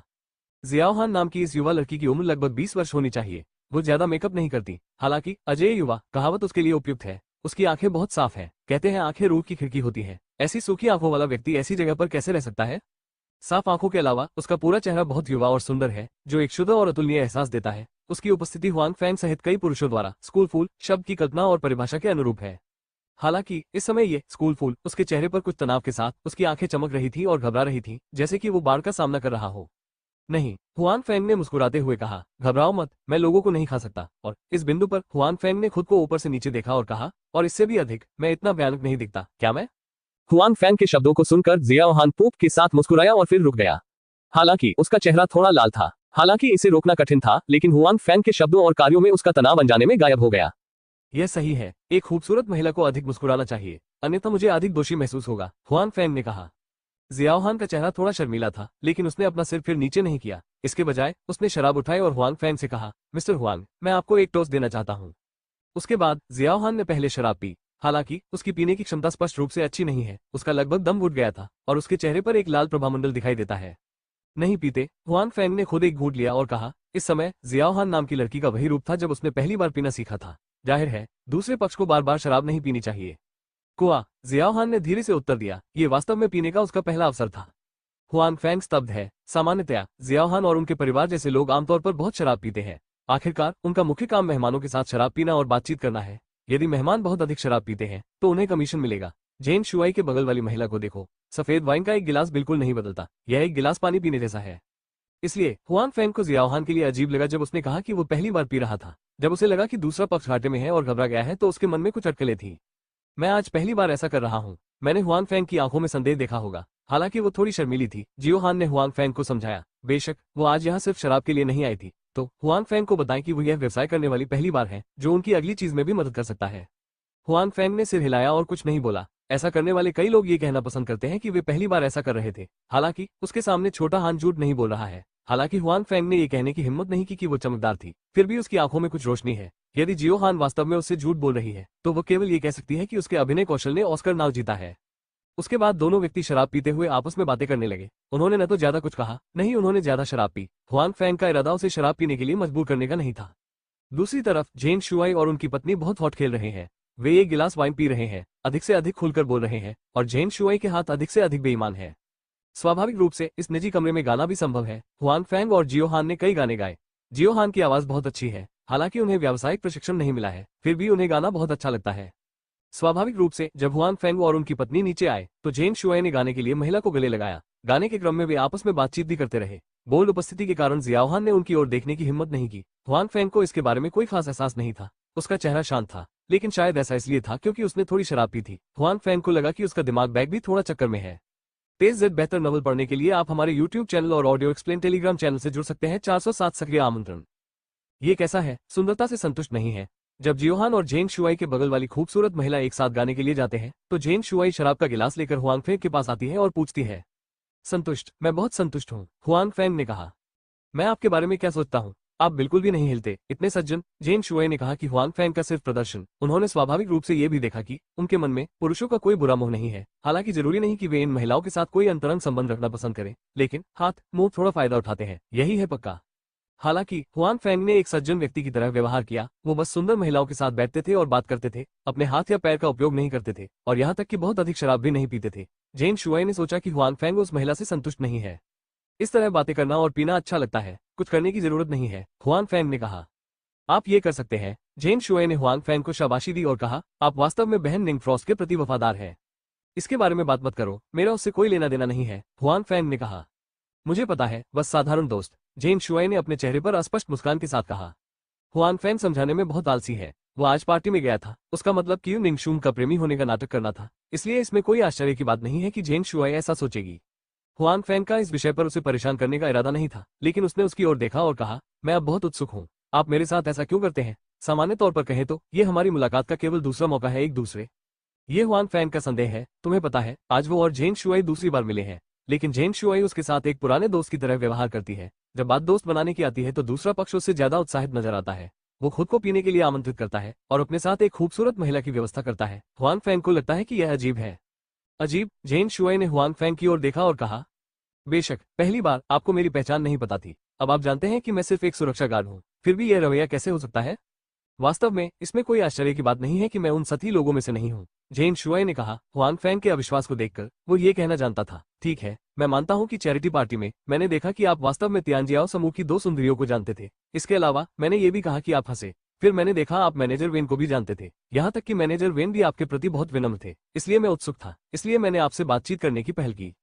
जेन शुआई ने इस बार झूठ नहीं बोला। वास्तव में, हालांकि वो अन्य अमीर दूसरी पीढ़ी के समान नहीं है, फिर भी वो आमतौर पर सुरक्षा गार्ड के रूप में कोई दोस्त नहीं बनाता है। वो इसे हेय दृष्टि से नहीं देखता। इसके अलावा वो सोचता है कि दोनों पक्ष दुनिया के लोग नहीं हैं और उन्हें दोस्त बनाने की कोई जरूरत नहीं है। उसके बाद मैं आपसे चैट करता हूँ और महसूस करता हूँ कि आप एक अच्छे इंसान हैं। आप मुझसे बहुत नाराज हैं और अन्य लोगों की तरह अहंकार नहीं करते हैं या जानबूझकर मेरी चापलूसी करते हैं, जिससे मुझे बहुत सहज महसूस होता है, जेन शुआई ने जारी रखा। आज मैं ये भी जानता हूँ कि आप अभी भी फ्रॉस्ट के दोस्त हैं, चाहे आप एक साधारण दोस्त हो या प्रेमी या प्रेमिका, जो दर्शाता है कि आप सरल नहीं हैं। फ्रॉस्ट की लड़की, मुझे पता है कि सामान्य लोग बनना चाहते हैं उसका दोस्त, लेकिन ये बिल्कुल आसान नहीं है। इसलिए आप कभी भी एक छोटे सुरक्षा गार्ड की तरह सरल नहीं हो सकते। हालांकि मेरे पास कोई बड़ी किताब नहीं है, लेकिन लोगों को देखना ठीक है। मुझे लगता है कि आप एक दोस्त बनाने लायक है और मैं आपसे दोस्ती करना चाहता हूँ। इसके अलावा मैं अब जो कर रहा हूँ उसमें मुझे ज्यादा खर्च नहीं करना पड़ेगा। क्या ऐसा है? जेन शुआई ने दोनों हाथों से कहा। ये सच है, हुआंग फेंग ने सिर हिलाया और कहा। हालांकि जेन शुआई ने वाइन ब्यूरो की व्यवस्था की, लेकिन ये पैसा ऐसा कुछ नहीं है जो उसके लिए बहुत अधिक ध्यान देने योग्य हो। अच्छा, क्या मैं इतना ईमानदार हूँ? मेरे दोस्त, क्या तुम्हारे पास एक है? मोटे आदमी के चेहरे पर एक बार फिर एक घटिया भाव आया। कोई बात नहीं, मैं भी तुम्हें बहुत पसंद करता हूँ। हुआंग फैंग ने कहा कि मोटा आदमी उससे दोस्ती करना चाहता था, लेकिन उसके पास कोई उपयोगितावादी नहीं था। बस उसने सोचा कि वो सरल नहीं हो सकता है और उसका चरित्र भी बहुत अच्छा था। ऐसा दोस्त होना कोई बुरी बात नहीं है। क्या तुम मुझे पसंद करते हो? तुम पहाड़ नहीं उठा सकते, इसमें कोई आश्चर्य नहीं कि तुम उस खूबसूरत महिला के प्रति ईमानदार हो। मोटे आदमी ने भयभीत दृष्टि से कहा। उसके चेहरे पर भाव ने हुआंग फैंग को जाने से नफरत की। उठो और एक दूसरे को 2 बार धूम्रपान करो। मानो या न मानो, मेरी शराब का गिलास जल्द ही तुम्हारे चेहरे से नीचे आ जाएगा। हुआंग फैंग ने एक दूसरे की ओर देखा और हल्के से कहा, नहीं, बेहतर होगा कि आप इसे अपने पास रखें। ये सस्ता नहीं है और इसे बर्बाद नहीं किया जा सकता। मोटे आदमी ने निर्णायक रूप से कबूल किया। इस समय दोनों सुंदरियों ने भी माइक्रोफोन नीचे रख दिया, सोफे पर चली गई। मोटा आदमी एक बार फिर ईमानदारी से और निर्दयता से सुंदरियों को गले लगाया और जीवन आदर्शों के बारे में बातचीत करने के लिए किनारे पर चला गया। आप बहुत अच्छा गाते हैं, हुआंग फैंग ने जियाओहान से कहा। धन्यवाद। जियाओहान का चेहरा मुस्कुरा रहा था। इस समय वो शुरुआत में घबराई हुई नहीं थी। उसने पाया कि हुआंग फैंग ने उसके साथ कुछ नहीं किया जिससे वो खुश और निराश हुई। क्या मैं उसे बिल्कुल भी आकर्षित नहीं कर सकता? जियाओहान हुआंग फैंग को देखता है और सोचता है। इस अवधि में जियाओहान का दिल झिझक रहा है। वो अपना मुंह खोलना नहीं जानती। उसे जो करना पड़ता है उससे उसे थोड़ी शर्म आती है। हालांकि अगर वो आज चूक जाती है तो उसे नहीं पता कि भविष्य में उसे कब मौका मिलेगा। यह मिस्टर हुआंग भी एक अच्छे दिखने वाले व्यक्ति है। वो खुद के प्रति बहुत विनम्र है। उन मध्यम आयु वर्ग के लोगों की तुलना में उन्हें पहली बार देना बेहतर है जो उनके पिता बन सकते हैं। इसके विपरीत उनका दिल इतना विशिष्ट नहीं है। जियाओहान का दिल चुपचाप अपने मामलों के बारे में सोच रहा है। ये देखते हुए कि शराब की दुकान खत्म हो रही है, हुआन रुई के पास अभी भी कोई विशेष अभिव्यक्ति नहीं है। जियाओहान का चेहरा भी थोड़ा चिंतित है। वो आज रात मौका चूक गई। वो नहीं जानती कि उसके पास इन लोगों से संपर्क करने का कोई मौका है या नहीं। इसके अलावा वो नहीं जानती कि क्या वो ऐसा करने का साहस जुटा सकती है। मिस्टर हुआन, क्या मुझे मीटिंग के बाद आपसे बात करने के लिए जगह मिल सकती है? जियाओहान ने अपने दांत काटे और हुआंग फैंग से फुसफुसाया।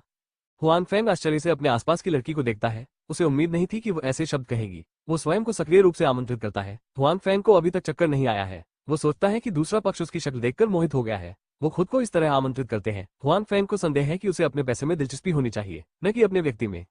क्षमा करें, मुझे बाद में कुछ और करना है। हुआंग फैंग ने ठंडे स्वर में कहा कि उनके मन में उस लड़की के लिए अच्छी भावना है जो शुद्ध दिखती है, लेकिन दूसरा पक्ष अब इतना सक्रिय है जिसने हुआंग फैंग को निराश किया और निमंत्रण को अस्वीकार कर दिया। तेज जेड बेहतर नॉवल पढ़ने के लिए आप हमारे यूट्यूब चैनल और ऑडियो एक्सप्लेन टेलीग्राम चैनल से जुड़ सकते हैं। 408 आपको गलत व्यक्ति मिल गया। मिस्टर हुआन, कृपया मुझे कुछ समय दे, मैं आपका ज्यादा समय नहीं लूंगा। जियाओहान ने प्रार्थना से भरे चेहरे के साथ हुआंग फैंग को देखा और कहा। वास्तव में जियोहान इस अवधि में अपने प्रदर्शन के माध्यम से हुआंग फैंग को आकर्षित करने की कोशिश कर रहा था और फिर शराब की दुकान के अंत में हुआंग फैंग ने उसके साथ चैट करने की पेशकश की। ये सिर्फ इतना है कि उसे उम्मीद नहीं थी कि हुआंग फैंग दृढ़ संकल्प से भरा था, या शायद उसका आकर्षण पर्याप्त नहीं था। एक शब्द में कहें तो हुआंग फैंग ने उसे बाहर ले जाने का विचार नहीं दिया। इसलिए जब जियाओहान जल्दी में होता है तो वो केवल अपनी पहल पर ही ऐसा अनुरोध कर सकता है। हालांकि इस तरह बात की बातचीत में उसे बहुत अधिक फायदा नहीं होगा। हुआंग फैंग ने भौहें चढ़ा ली और जियाओहान की ओर देखा। वो उसे सीधे तौर पर खारिज करना चाहता था। हालांकि वो दूसरी तरफ की नजर सहन नहीं कर सका। उसने सोचा कि शायद दूसरे पक्ष को उसके पैसों की परवाह नहीं है। आखिर उनके पहनावे और पहनावे को अमीर लोगों से नहीं जोड़ा जा सकता। हो सकता है कि दूसरे पक्ष के साथ वास्तव में कुछ गड़बड़ हो। ये सोचते हुए हुआंग फैंग ने कहा, ठीक है, चलो बाद में निकलेंगे। धन्यवाद श्री हुआंग, धन्यवाद। ये सुनकर कि हुआंग फैंग आखिरकार सहमत हो गए, जियाओहान ने कृतज्ञतापूर्वक कहा, लेकिन उनका दिल कड़वा था। अंत में उसने अपने लिए मांगने के बजाय दूसरे पक्ष के लिए भीख मांगी। उनमें और उन लोगों के बीच क्या अंतर है जिनका वो पहले तिरस्कार करते थे? हालांकि चाहे कुछ भी हो, हुआंग फैंग अंततः सहमत हो गई और उसके दिल को चुपचाप राहत मिली। देर हो गई है, मुझे कुछ और करना है, चलो पहले चलते हैं। हुआंग फैंग ने जेन शुआई से कहा कि उसे आज रात वास्तव में कुछ करना है। यह जियाओहान का व्यवसाय नहीं है, बल्कि कुछ और है, और इस बार भी लगभग वैसा ही है। जेन शुआई ने अचंभित होकर कहा, ये चल रहा है, समय अभी भी जा रहा है। मैं रात में बहुत व्यस्त हूँ, मैं तुमसे कभी मिलूंगा, हुआंग फैंग ने कहा। इस समय जियाओहान भी खड़ा हो गया। हुआंग फैंग में अपनी पहचान का बारीकी से पालन करते हुए गहराई से डर गया कि वो खुद को छोड़कर भाग जाएगा। जेन शुआई की नजरें हुआंग फैंग और जियोहान पर बार बार घूमती रहीं। उसकी आंखों में मूल अर्थ चमक उठा। फिर उन्होंने हुआंग फैंग से कहा, चूंकि आप रात में व्यस्त हैं, चलो आज इसे करते हैं। स्वाभाविक रूप से हुआंग फैंग ने जेन शुआई की आंखों में अर्थ देखा। हालांकि उन्होंने कुछ भी स्पष्ट नहीं किया। यदि उसने ऐसा किया तो उसे इस पर विश्वास नहीं हुआ। जियाओहान ने जेन शुआई की आंखों को भी देखा। हालांकि वो थोड़ी शर्मीली थी। उसने जेन शुआई से कहा, बॉस, मुझे कुछ करना है, मैं पहले जाना चाहती हूँ। मुझे पता है कि तुम सब व्यस्त हो, पहले जाओ। जेन शुआई ने मुस्कुराते हुए कहा। उसके बाद हुआन फेंग और उनकी पत्नी निजी कमरा छोड़कर बार से बाहर चले गए। वे कुछ ही दूरी पर सड़क किनारे एक दुकान पर बैठ गए। हुआन फेंग ने लापरवाही से कुछ ऑर्डर किया और फिर जियाओहान की ओर देखा और कहा, क्या बात है, चलो अब बात करते हैं। बॉस हुआंग, मैं आज रात एक निजी कमरे में पहली राजकुमारी हूँ और मैं वाइन के साथ जाने वाली भी पहली हूँ। मैं अभी कॉलेज में हूँ और मैंने अभी तक अपने प्रेमी के बारे में बात नहीं की है। जियाओहान ने हुआंग फेंग की नजर के नीचे घबराते हुए कहा। रुको, तुम्हारा इससे क्या मतलब है? हुआंग फेंग ने भौहें चढ़ा दी और कहा कि उन्हें समझ नहीं आया कि उनका क्या मतलब है। मैं कहना चाहती हूँ, मैं अभी भी एक चू महिला हूँ, जियाओहान ने लाल चेहरे के साथ कहा। आवाज इतनी छोटी थी कि हुआंग फेंग शायद ही इसे सुन सके। जियाओहान के शब्दों ने हुआंग फेंग को चौंका दिया और कहा, क्या तुम चू लड़की हो? मेरे साथ क्या रिश्ता है? हुआंग फेंग वास्तव में नहीं समझता कि इस छोटे हान का क्या मतलब है। मुझे लगता है मैं आज रात तुम्हारे साथ चलना चाहता हूँ। अगर तुम मुझसे संतुष्ट हो तो मैं तुम्हारा प्रेमी बन सकता हूँ। अब जब उसने अपना मुंह खोल दिया है, जियोहान ने भी जाने दिया है, वो अपने दिल में जो सोचता है उसे कहने का साहस रखता है। प्रेमी हुआंग फेंग का चेहरा थोड़ा हैरान था, लेकिन उसे उम्मीद नहीं थी कि जियोहान को बुलाने वाली लड़की इस मामले में अपने प्रेमी को बुलाएगी। ये कहना होगा कि जियोहान के पास अभी भी ऐसी पूंजी है। इससे पहले निजी कमरे में रोशनी धीमी थी, इसलिए हुआंग फेंग ने बहुत ध्यान से नहीं देखा, लेकिन फिर भी उसने ये भी पाया कि दूसरा पक्ष भी एक सुंदरता थी। अब चारों ओर रोशनी बेहतर थी। हुआंग फेंग ने सोचा कि वो उसके आसपास की महिलाओं से बदतर नहीं थी। ऐसी लड़की को कई पुरुषों की चाहत का सामना नहीं करना चाहिए। आप स्वेच्छा से किसी और का प्रेमी कैसे बन सकते हैं? हुआंग फेंग ने इसके बारे में फिर से सोचा। जब वो कॉलेज में थे तो उन्होंने सुना कि उनके स्कूल में बहुत सारी लड़कियां थीं। वे सुंदर थे, कई लड़कों की नजर में वे देवियां थीं। आमतौर पर कई पुरुष उनका पीछा कर रहे होते थे। हालांकि इन लड़कियों ने इसे स्वीकार नहीं किया। इसके बजाय उन्होंने समाज के तथाकथित सफल लोगों को चुना। वे ऐसे लोग बनना पसंद करते थे जो रोशनी नहीं देख सकते थे। लोग विश्वविद्यालय में अपने सहपाठियों की गर्लफ्रेंड नहीं बनना चाहते। इसका एक ही कारण है, वो पैसा है। क्या वो लड़की उन लड़कियों की तरह ही शुद्ध दिखती है और पैसे के लिए भी है? क्यों? हालांकि मुझे लगता है कि मैं समाज के लिए काफी अच्छा हूँ, लेकिन मैं इतना सुंदर नहीं हूँ कि सुंदरता को उल्टा चिपका दूं। मैं अभी भी एक प्रेमी बनना चाहता हूँ। हुआंग फेंग ने जियाओहान की ओर देखा और कहा, मेरे पास पैसों की कमी है, मुझे पैसों की जरूरत है, जियाओहान ने कहा। हुआंग फेंग ने गुप्त रूप से कहा कि जैसी की उम्मीद थी, इसका कारण पैसा है। उत्तर हुआंग फेंग की अपेक्षा से परे नहीं है। अधिकांश लोग जो प्रेमी बनने के इच्छुक हैं, वे पैसे के कारण हैं। क्या आपको लगता है कि मैं एक अमीर आदमी की तरह हूँ? हुआंग फेंग ने अपने कपड़ों की ओर इशारा किया और अपने चारों ओर देखा। वो स्थानीय दुकान पहन रहा था और सड़क किनारे दुकान लगाकर खाना खा रहा था। वो कोई अमीर आदमी नहीं लग रहा था। इस बार जियाओहान स्तब्ध रह गया। वो सोच रही थी कि हुआंग फेंग को कैसे आकर्षित किया जाए और उसे खुद का समर्थन करने के लिए भुगतान करने के लिए कैसे राजी किया जाए, लेकिन उसे उम्मीद नहीं थी कि दूसरी पार्टी के पास पैसे नहीं होंगे। क्या आप बॉस जेन के दोस्त नहीं हैं? पैसे कैसे नहीं हो सकते? जियाओहान ने उत्सुकता से पूछा। जो कोई कहता है कि वो दोस्त है, उसके पास पैसा होना चाहिए। आपके पास गलत व्यक्ति है। हुआंग फेंग ने कंधे उचकाए। ये कैसे हो सकता है? जियाओहान ने मूर्खतापूर्वक अपने आप से कहा। बाद में जितना अधिक उसने इसके बारे में सोचा, उतना ही अधिक उसे पीड़ा महसूस हुई। अंततः उसने ऐसे शब्द कहने का साहस जुटाया। इसके अलावा उसे एक ऐसा व्यक्ति मिला जिससे वो इतनी नफरत नहीं करता था, लेकिन अंततः पाया कि दूसरे पक्ष के पास अपना समर्थन करने के लिए पैसे नहीं थे। जितना अधिक वो अपनी शिकायत के बारे में सोचती, उतना ही अधिक वो रोने से खुद को रोक नहीं पाती। हाल ही में उनके दिल में काफी दबाव था। अब उसे पता चला कि वो व्यर्थ की जिंदगी जीने में व्यस्त थी। वो अभी भी चिल्ला रही थी। हुआंग फेंग, जो जियाओहान की ओर देख रहा था, सीधे जाना चाहता था, लेकिन उसने उसे जाने या बैठने नहीं दिया। तेज जेड बेहतर नॉवल पढ़ने के लिए आप हमारे YouTube चैनल और ऑडियो एक्सप्लेन टेलीग्राम चैनल से जुड़ सकते हैं। 409 शिकायत करो ना। ओह, रो मत। हुआंग फेंग ने जल्दबाजी में कहा कि वो उसके आंसू पोंछना चाहता था, लेकिन उसने इसे उचित नहीं समझा। हालांकि जियाओहान ने इस अवधि में सभी शिकायतों और दबावों को दूर कर दिया। जितना जोर से चिल्लाओगे, उतना ही अधिक चिल्लाओगे। आसपास के कई लोग इसी ओर देख रहे थे। जियाओहान का मनोवैज्ञानिक दबाव और शिकायतें काफी हैं। जब से उसे पता चला कि उसकी मां बीमार है, उसका मूड अच्छा नहीं रहा। उसके और उसके परिवार के लिए चिकित्सा व्यय, जो बिल्कुल बहुत अधिक है, उसे बेदम करने के लिए पर्याप्त है। हालांकि वो अपने रिश्तेदारों से भी पैसे उधार लेने गई थी, लेकिन उन लोगों के पास या तो उधार लेने के लिए पैसे नहीं थे या नहीं थे, इसलिए वो बहुत अधिक पैसे नहीं जुटा सकी। जब वो स्कूल में थी और उसका भाई स्कूल में था, वे बिल्कुल भी पैसा नहीं कमा सकते थे। जब उनके भाई और बहन 2 बच्चे थे तब उनके पिता की मृत्यु हो गई, इसलिए परिवार का दबाव अचानक 20 वर्षीय लड़की जियाओहान पर आ गया। जब वो हताश होती है तो वो एकमात्र तरीका अपने शरीर के बारे में सोच सकती है। वो जानती है कि उसके पास पूंजी है। जब वो स्कूल में होती है तो कई पुरुष छात्र उसका पीछा करना चाहते हैं। वो अपने आकर्षण को समझती है। और उसके छात्रावास में एक लड़की भी है जिसकी देखभाल अन्य लोग करते हैं। वो लड़की आमतौर पर सज धज कर अन्य लड़कियों से बेहतर होती है। इसके अलावा दूसरा पक्ष इसे अपमानजनक नहीं मानता। छात्रावास की रोशनी बंद होने के बाद वो अक्सर अन्य लड़कियों से कहती है कि जब वो छोटी होगी और उसके पास पूंजी होगी तो उसे लाभ उठाना चाहिए। अपने जीवन को बेहतर बनाने के लिए अपने फायदे का उपयोग करें। जियाओहान उनके छात्रावास में सबसे सुंदर है। लड़की ने पहले भी मजाक में कहा था कि अगर जियाओहान दूसरों द्वारा गोद लिए जाने को तैयार है तो उसे उससे अधिक पैसे मिलेंगे। उस समय जियाओहान ने ऐसी बातों पर व्यंग्य किया और उस लड़की को हेय दृष्टि से देखा जिसने पैसे के बदले अपने शरीर का आदान प्रदान किया। हालांकि जब उसके पास वास्तव में कोई दूसरा रास्ता नहीं था तो उसके मन में लड़की की बातें आई। शायद वो अपने शरीर का उपयोग अपनी मां की बीमारी के लिए पैसे कमाने के लिए कर सकती है। जब भी वो अपनी मां को अस्पताल के बिस्तर पर लेटे हुए दर्द से कराहते देखती थी तो उसका दिल थोड़ा और हिल जाता था। आज रात उसने अंततः अपने साहस को प्रोत्साहित किया। उस बार में बहन वांग से संपर्क किया जहां वो काम करती थी और अपना उद्देश्य बताया। हालांकि उसने यह निर्णय लिया है, लेकिन इसका मतलब यह नहीं है कि वो वास्तव में ऐसा करने को तैयार है। वो निराशावादी और हताश हो जाती है जब वो सोचती है कि वो अपने जीवन के दूसरे भाग में इतनी बर्बाद हो सकती है। उसे उन बूढ़ों के साथ हमबिस्तर होना पड़ता है जो उससे कई दशक बड़े हैं। हालांकि मैं आज वांग फैंग से मिला, लेकिन इससे उन पर अच्छा प्रभाव पड़ा। जब मैं उसके साथ शराब पी रहा था तो उसने अपनी शराब खुद नहीं डाली या खुद के साथ आगे बढ़ने का अवसर नहीं लिया। भले ही उसने अपना मुंह नहीं खोला, लेकिन उसका इरादा खुद से बाहर आने का बिल्कुल भी नहीं था। स्वाभाविक रूप से जियाओ हान, जो साहस से भरा हुआ है, इस अवसर को जाने देने को तैयार नहीं है। विशेष रूप से एक ऐसे युवा को ढूंढना बेहतर है जो ऐसा लगे कि वो नफरत नहीं करता है और खुद का समर्थन करने के लिए उसकी उम्र के आसपास है। तो उसके दिल में शर्मीली छोटी हान ने सक्रिय रूप से बात करना शुरू कर दिया। हालांकि उसने यह नहीं सोचा था कि वो आसानी से अपना मुंह खोलने की हिम्मत नहीं जुटा पाएगी, लेकिन आखिरकार उसे परिणाम मिला। इसलिए आखिरकार उसने रोने का विरोध नहीं किया। इसके अलावा जितना अधिक वो रोई, उतना ही अधिक वो रोई उसके दिल में शिकायत के लिए, उसके दिल में दबाव के लिए और उस शर्म के लिए जो अभी तक गायब नहीं हुई है। एक शब्द में, जियाओ हान बहुत दुखी है। हुआंग फैंग चाहे कुछ भी कहें, उसका इरादा रुकने का नहीं है। हुआंग फैंग शर्मिंदा है। उनके आसपास मौजूद कई लोग उनकी तरफ इशारा कर रहे हैं। सड़क किनारे लगे इस ठेले पर बहुत सारे लोग खाना खा रहे हैं। इसके अलावा वहां से राहगीर भी गुजर रहे हैं, इसलिए उन्होंने काफी ध्यान आकर्षित किया है। यह अनुमान लगाया गया है कि जो दर्शक नहीं जानते वे क्यों सोचते हैं कि हुआंग फैंग जियाओ हान को धमका रहा है। अंत में पास से गुजर रही एक चाची नीचे नहीं देख सकी, पास आए, जियाओ हान को सांत्वना दी और फिर हुआंग फैंग की ओर देखा और कहा, बूढ़े आदमी, तुम इस लड़की को क्या नहीं करने दे सकते? तुम देखो, तुम्हारी प्रेमिका बहुत सुंदर है, आप उसे रुलाने के लिए तैयार हैं और माफी मांगे। ये युगल के लिए बड़ी समस्या क्या है? अगर चाची हुआंग फैंग करवाहट से हंस नहीं सकते, अगर वो कुछ गलत करती है तो माफी मांगने में कोई दिक्कत नहीं है। अब मुख्य बात यह है कि वो नहीं जानती कि दूसरा पक्ष क्यों रो रहा है। इसके अलावा वो बॉयफ्रेंड और गर्लफ्रेंड नहीं है। सौभाग्य से जियाओ हान का इरादा हुआंग फैंग को बर्तन ले जाने देने का नहीं था। उसने अपनी भावनाओं पर काबू पाया, अपनी चाची को धन्यवाद दिया और दयालु चाची को जाने देने से पहले उसे बहुत देर तक समझाया। हालांकि जब वो चली गई तो वो हुआंग फैंग से कहती रही कि लड़कियों को परेशान न करे। हुआंग फैंग को पहले वादा करना पड़ा, मत रो। अगर तुम दोबारा रोओगे तो अगली बार जब तुम आओगी तो मौसी नहीं। ऐसे कई लोग हैं जो खूबसूरती को बचाने के लिए हीरो के पास आना चाहते हैं। हुआंग फैंग ने उन युवाओं की ओर देखा जो आगे बढ़ने के लिए तैयार थे। कुछ ने असहाय होकर जियाओ हान से कहा। बस हवा निकालने के बाद जियाओ हान भी अब सहज है। हालांकि वो अभी भी धूम्रपान कर रहा है, फिर भी वो उतना उग्र नहीं है जितना अभी रो रहा है।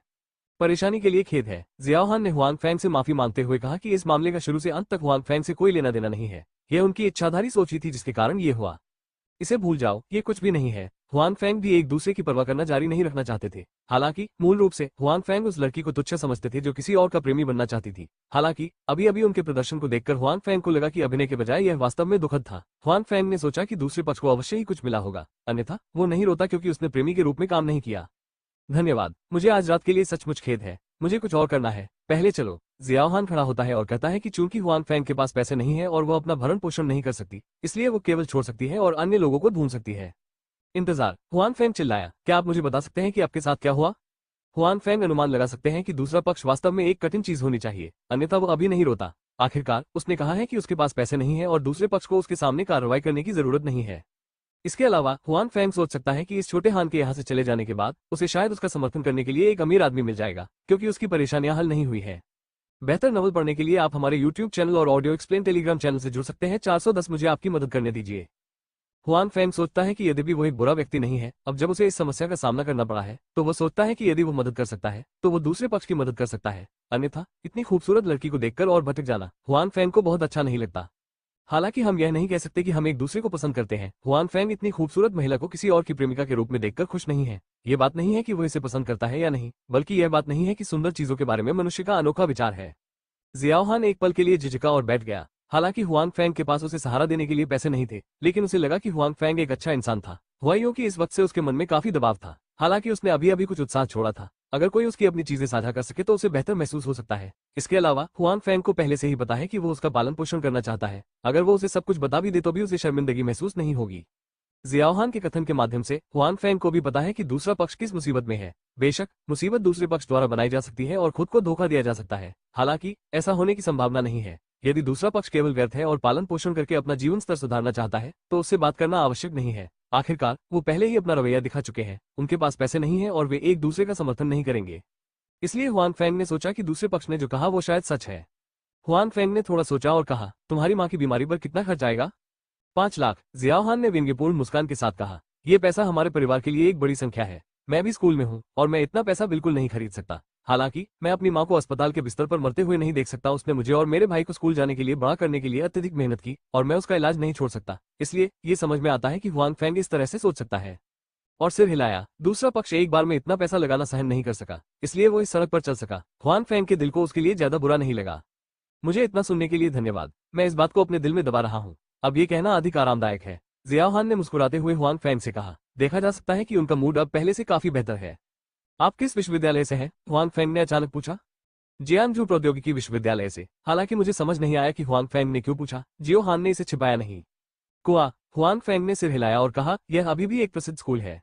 हालांकि जियांगजू प्रौद्योगिकी विश्वविद्यालय कई जियांगजू विश्वविद्यालयों से कमतर है, लेकिन यह एक प्रमुख विश्वविद्यालय भी है। ये रैंकिंग में जियांगजू विश्वविद्यालय से थोड़ा हीन है। हुआन फैंग के अपने विश्वविद्यालय की तुलना में ये जानना बेहतर नहीं है कि कितना। ये भी अफसोस की बात है कि विश्वविद्यालय में छात्र सिर्फ प्रेमी बन जाते हैं और खुद को बर्बाद कर लेते हैं। जियाओहान थोड़ा शर्मिंदा है। वास्तव में यदि वो अपने डिप्लोमा और अपने प्रयासों से स्नातक हो जाती है तो 5 लाख युआन कमाना असंभव नहीं है, लेकिन इसमें समय लगेगा और उसकी मां स्पष्ट रूप से इतना लंबा इंतजार नहीं कर सकती है। इस तरह मैं तुम्हें 5 लाख दे सकता हूँ, हुआन फैंग ने सोचा और कहा। वास्तव में जियाओहान ने आश्चर्यचकित चेहरे के साथ कहा, चाहे कुछ भी हो, उसे हुआन फेंग के बारे में अच्छी धारणा थी, इसलिए पुराने लोगों को न जानने के बजाय जियाओहान के लिए हुआन फेंग द्वारा समर्थित होना अच्छा है। कुआ। हुआन फैंग ने इससे इनकार नहीं किया। जब उसने अपने साथी की हार्दिक खुशी देखी तो वह अच्छे मूड में था। लेकिन चिंता मत करो, इस पैसे का उपयोग तुम्हें प्रदान करने के लिए नहीं किया जाता है और मुझे तुम्हारी प्रेमिका बनने की जरूरत नहीं है। बंदी नहीं। जियाओहान थोड़ा भ्रमित है। वो और हुआन फैंग आज ही मिले, उन्हें मित्र भी नहीं माना जा सकता। यदि वे अपना ख्याल नहीं रखते तो हुआन फैंग को पैसे क्यों निकालने पड़ते? इस समय जियाओहान भूल गया है। हुआन फैंग ने कहा कि उनके पास पैसे नहीं थे, लेकिन अब उन्हें खुद को फिर से पैसे देने होंगे। हाँ, ये पैसा आपके लिए है। हुआन फैंग का स्पष्ट रूप से अपना विचार है। आपने अभी कहा कि आप आज जूनियर हैं। ठीक है जूनियर, तब हम एक अनुबंध पर हस्ताक्षर करेंगे और जब आप विश्वविद्यालय से स्नातक हो जाएंगे तो मेरे कारखाने में काम करने जाएंगे। मैं आपको हर महीने रहने का खर्च दूंगा और अन्य पैसे का उपयोग पैसे चुकाने के लिए किया जाएगा। बेशक वेतन के संदर्भ में मैं ये सुनिश्चित करने के लिए कि आपको आपकी योग्यता के अनुरूप वेतन मिल सके, जानबूझकर आपका वेतन नहीं रोकेंगे, हुआन फैंग ने कहा। यदि वो अपना करियर विकसित करना चाहता है तो उसके पास बहुत सारी प्रतिभाएं होनी चाहिए। हालांकि जो रोलान हर समय ऐसा करता रहा है, वो प्रासंगिक प्रतिभाओं की भर्ती करता रहा है। हालांकि हुआन फैंग आखिरकार एक छोटी सी फैक्ट्री है जिसका प्रसिद्ध विश्वविद्यालयों के छात्रों के लिए कोई आकर्षण नहीं है। इसके अलावा हुआन फैंग को नहीं लगता कि उनका करियर यही रुकेगा, इसलिए उन्हें लोगों में दिलचस्पी है। कहा जा सकता है कि इन वर्षों में प्रतिभाओं की चाहत कम नहीं होगी। हालांकि जियाओहान एक प्रसिद्ध विश्वविद्यालय का छात्र भी है। हालांकि वो अभी भी अपनी क्षमता के बारे में नहीं जानती है, लेकिन इसे विकसित किया जा सकता है। इसके अलावा इस समय मदद करने की उसकी दोस्ती के साथ उसकी क्षमता बहुत मजबूत होने के बाद भी अगर उसे अन्य कंपनियों द्वारा खनन किया जाता है तो उसे अपनी नौकरी नहीं बदलनी चाहिए। जब तक वो एक कृतघ्न व्यक्ति नहीं है तब तक उसकी अपनी कंपनी के प्रति पर्याप्त वफादारी रहेगी और वो भविष्य में गोलियां की तरह निश्चिंत हो सकेगी। इसलिए हुआन फैंग की मदद इस बार दूसरे पक्ष की उपस्थिति को देखने के लिए नहीं है, बल्कि पहले से निवेश करने के लिए है। सचमुच मिस्टर हुआन, आपने मुझसे झूठ नहीं बोला है ना? जियाओहान ने अविश्वसनीय चेहरे के साथ कहा। हुआन फैंग ने न केवल उसकी मदद की, बल्कि उसे उसका प्रेमी बनने की जरूरत नहीं थी और उसे ढूंढने में भी मदद की। छद्मवेश में नौकरी, क्या दुनिया में ऐसी कोई अच्छी चीज है? बेशक मैंने तुम्हें धोखा नहीं दिया, लेकिन तुम्हारी मदद करने से पहले मुझे ये सुनिश्चित करना होगा कि तुम्हारी मां वास्तव में अस्पताल में है। हुआन फैंग ने कहा कि वो किसी झूठे व्यक्ति को पैसे नहीं देना चाहते। यदि दूसरा व्यक्ति झूठ बोल रहा है तो वो गलत होगा। ऐसा व्यक्ति पालने योग्य नहीं है। कोई बात नहीं, जियाओहान ने कहा। फिर उसने अपने बैग से कुछ अस्पताल चेकलिस्ट निकाली। आज अस्पताल से बाहर आने के बाद वो सीधे बार में गई, इसलिए उसने इन सभी चीजों को वापस रखने की बजाय अपने बैग में रख लिया। हुआन फैंग ने उन चेकलिस्टों को लिया और उन्हें देखा। वे तो काफी थे, पर उसकी मां की बीमारी काफी लगती थी। हो सकता है कि उसे पहले से कुछ छोटी मोटी बीमारियां हों। फिर उसने उन पर पर्याप्त ध्यान नहीं दिया। उसके बाद सभी प्रकार की बीमारियां एक साथ फैल गईं, जिसके कारण आज ये स्थिति उत्पन्न हुई। बेहतर नॉवल पढ़ने के लिए आप हमारे यूट्यूब चैनल और ऑडियो एक्सप्लेन टेलीग्राम चैनल से जुड़ सकते हैं। 411 खाता बही। क्या आपका परिवार भी जियांगजू से है? हुआन फैंग ने जियाओहान से कहा जब वो डॉक्टर का कैलेंडर और जांच सूची देखने गया। ठीक है, मेरा परिवार देहात में है, शहर में नहीं, जियाओहान ने कहा। कोई फर्क नहीं पड़ता कि कौन सा शहर है, वहां हमेशा कुछ गरीब लोग होते हैं और जियाओहान परिवार स्पष्ट रूप से इसी श्रेणी में है। चेकलिस्ट और मेडिकल रिकॉर्ड में कोई समस्या नहीं है। हालांकि घर की खराब आर्थिक स्थिति के कारण जियाओहान की मां जियांगजू में सबसे अच्छा अस्पताल नहीं है, लेकिन चेकलिस्ट पर अंकित अस्पताल का नाम हुआन फैंग ने भी इसके बारे में सुना है, इसलिए इस चेकलिस्ट में कोई समस्या नहीं है। आपको पैसे की आवश्यकता कब होगी? हुआन फैंग ने पूछा। एक बार में आधा मिलियन युआन निकालना उनके लिए अच्छा नहीं है। आखिरकार उनका पिछला सारा पैसा कारखाने में निवेश किया गया है। हालांकि हुआन फैंग का भी अपना तरीका है। ठीक पहले उन्होंने टोंग कियांजुन के छिपे हुए विला से कुछ प्राचीन वस्तुएं ली। यह मूल रूप से अप्रत्याशित था, लेकिन अब इसका उपयोग लोगों को बचाने और सही रास्ते पर लाने के लिए किया जाता है। ये टोंग कियांजुन के लिए एक अच्छी बात है। जितनी जल्दी हो उतना अच्छा। जियाओहान ने कहा कि उसकी मां की बीमारी बहुत अधिक देरी के कारण हुई, जिसने उसकी छोटी बीमारी को गंभीर बीमारी में बदल दिया। इसलिए अगर उसके पास पैसा हो सकता है तो वो स्वाभाविक रूप से उम्मीद करती है कि जितनी जल्दी हो उतना बेहतर होगा। ठीक है, आप मेरे लिए एक कॉल छोड़ सकते हैं। इन 2 दिनों में मैं आपको कॉल करूंगा और पैसे ट्रांसफर कर दूंगा, हुआन फैंग ने कहा। ठीक है, धन्यवाद श्रीमान हुआन, जियाओहान ने जल्दी में कहा। हुआन फैंग ने अपना हाथ लहराया। दरअसल जब उन्होंने टोंग कियांजुंग के विला से प्राचीन वस्तुएं निकाली तो उन्हें लगा कि उनके साथ कुछ गड़बड़ है। अब तो उन्होंने ही उन्हें संभाला। ऐसा हो सकता है कि जियाओहान ने हर समय अपने दिल की समस्याओं को हल कर लिया हो। जियाओहान का मूड काफी बेहतर है, उसके चेहरे पर अधिक मुस्कान है और वो अधिक सुंदर दिखती है। जब वो हुआंग फेंग के साथ चैट करती है तो वो और अधिक बातें करती है। चैटिंग के माध्यम से हुआंग फेंग को ये भी पता चला कि जियोहान का असली नाम जियांग मिंगन है। जियाओहान उसका छोटा नाम है और ऐसी जगह पर उसका छद्म नाम है। दिलचस्प बात यह है कि हुआंग फेंग ने उसकी मदद करने का वादा करने के बाद जियांग मिंगन को हुआंग फेंग की क्षमता पर संदेह नहीं किया या यह नहीं सोचा कि हुआंग फेंग खुद को बेवकूफ बना रही है। शायद उसके दिल में उसने सोचा कि हुआंग फेंग भरोसेमंद लोग थे। कुछ खाने के बाद दोनों अलग हो गए। जियांग मिंगन शाम को अपनी मां के साथ अस्पताल जा रही थी। इसके अलावा वो एक छात्रा भी थी। कल कक्षाएं हैं, जाहिर है बहुत देर से वापस जाना उचित नहीं है और हुआंग फेंग का अपना व्यवसाय है, इसलिए वो जियांग मिंगन के साथ चले गए और सीधे अपने गंतव्य पर चले गए। हुआंग फेंग आज शाम जिस स्थान पर जा रहे हैं वो अभी भी टोंग कियांजुंग का छिपा हुआ विला है जहां वो दिन के दौरान गए थे। निर्देशक क्यू ने उन्हें खबर भेजी है। उनके लोग वहीं रुककर फिर से वही तलाश करने वाले थे। हालांकि सूबे में कुछ अलग अलग आवाजें हैं जो उन्हें ऐसा करने से रोकती हैं। उन्होंने हुआंग फेंग को इस स्थिति के बारे में बताया क्योंकि अब से शुरुआत में वो और हुआंग फेंग द्वारा प्रतिनिधित्व किया गया राष्ट्रीय सुरक्षा ब्यूरो पहले से ही सहयोग में थे। क्यू के फोन कॉल के बिना भी हुआंग फेंग ने रात में वहां जाने की योजना बनाई क्योंकि केवल वो जानता था कि अकाउंट बुक और रिकॉर्डिंग पेन खुद ही ले लिया गया था और वे पुलिसकर्मी और वैन में मौजूद लोग स्पष्ट रूप से उस नकदी के लिए टोंग जियान पर नजर नहीं रख रहे थे। हुआंग फेंग ने अनुमान लगाया कि उनका लक्ष्य वो खाता बही भी होना चाहिए, इसलिए वे टोंग जियान को ले जाने के बाद खाता बही के ठिकाने के बारे में निश्चित रूप से पूछेंगे। स्वाभाविक रूप से टोंग जियान के पास इसे बाहर निकालने का कोई रास्ता नहीं है, इसलिए वे लोग केवल खाता बही प्राप्त करने के लिए विला वापस जा सकते हैं। दिन के समय ये स्पष्ट रूप से अच्छा समय नहीं है। पुलिस पर हमले की वजह से वहां का स्तर ऊंचा है, इसलिए वे लोग खाता बही बनाना चाहते हैं जो रात्रि में ही हो सकता है। इसलिए जियान मेंगन से अलग होने के बाद हुआंग फेंग एक जार में कछुए पकड़ने के लिए विला में गया। दिन में विला में घुसने के अनुभव के कारण हुआंग फेंग के लिए रात में विला में प्रवेश करना आसान होता है। यह विला पिछले विला की तुलना में कम लोकप्रिय है। जब हुआंग फेंग विला में आता है तब भी अंधेरा होता है। उसे जानबूझकर अपना ठिकाना और चलती आवाज को छिपाने की भी जरूरत नहीं है। जब हुआंग फेंग दिन के दौरान कमरे में पहुंचे तो उन्होंने पाया कि यहाँ सभी चीजें नहीं बदली थी। ये दर्शाता है कि वे लोग नहीं आए थे। हुआंग फेंग नकदी, आभूषण और प्राचीन वस्तुओं का उपयोग करने के लिए तैयार नहीं थे। हालांकि आज जियांग मेंगन की घटना ने हुआंग फेंग को ये सोचने पर मजबूर कर दिया कि पैसा, विशेष रूप से उन लोगों के लिए, उन लोगों की मदद करना बेहतर होगा जिन्हें वास्तव में मदद की जरूरत है। इसलिए हुआंग फेंग ने अधिकांश नकदी, गहने और प्राचीन वस्तुओं को ईमानदार और असभ्य तरीके से ले लिया। सौभाग्य से उनके पास उपदेशों को स्वीकार करने के लिए पर्याप्त जगह थी। यह इतनी सारी चीजों जितना अच्छा नहीं है। उसके बाद हुआंग फेंग जो कर सकता है वो उन लोगों के आने का इंतजार करना जारी रख सकता है। हालांकि काफी देर तक इंतजार करने के बाद भी कोई हलचल नहीं हुई। हुआंग फेंग ने जैसे ही सोचा कि दूसरी पार्टी आज रात नहीं आएगी, उसने दरवाजा खुलने की आवाज सुनी। ये रहा, हुआंग फेंग ने गुप्त रूप से कहा। लड़का उनके हाथ में है, इसलिए यदि वे विला में प्रवेश करना चाहते हैं तो निश्चित रूप से उन्हें दीवार को पलटने और हुआंग फेंग की तरह बालकनी पर कूदने की जरूरत नहीं है।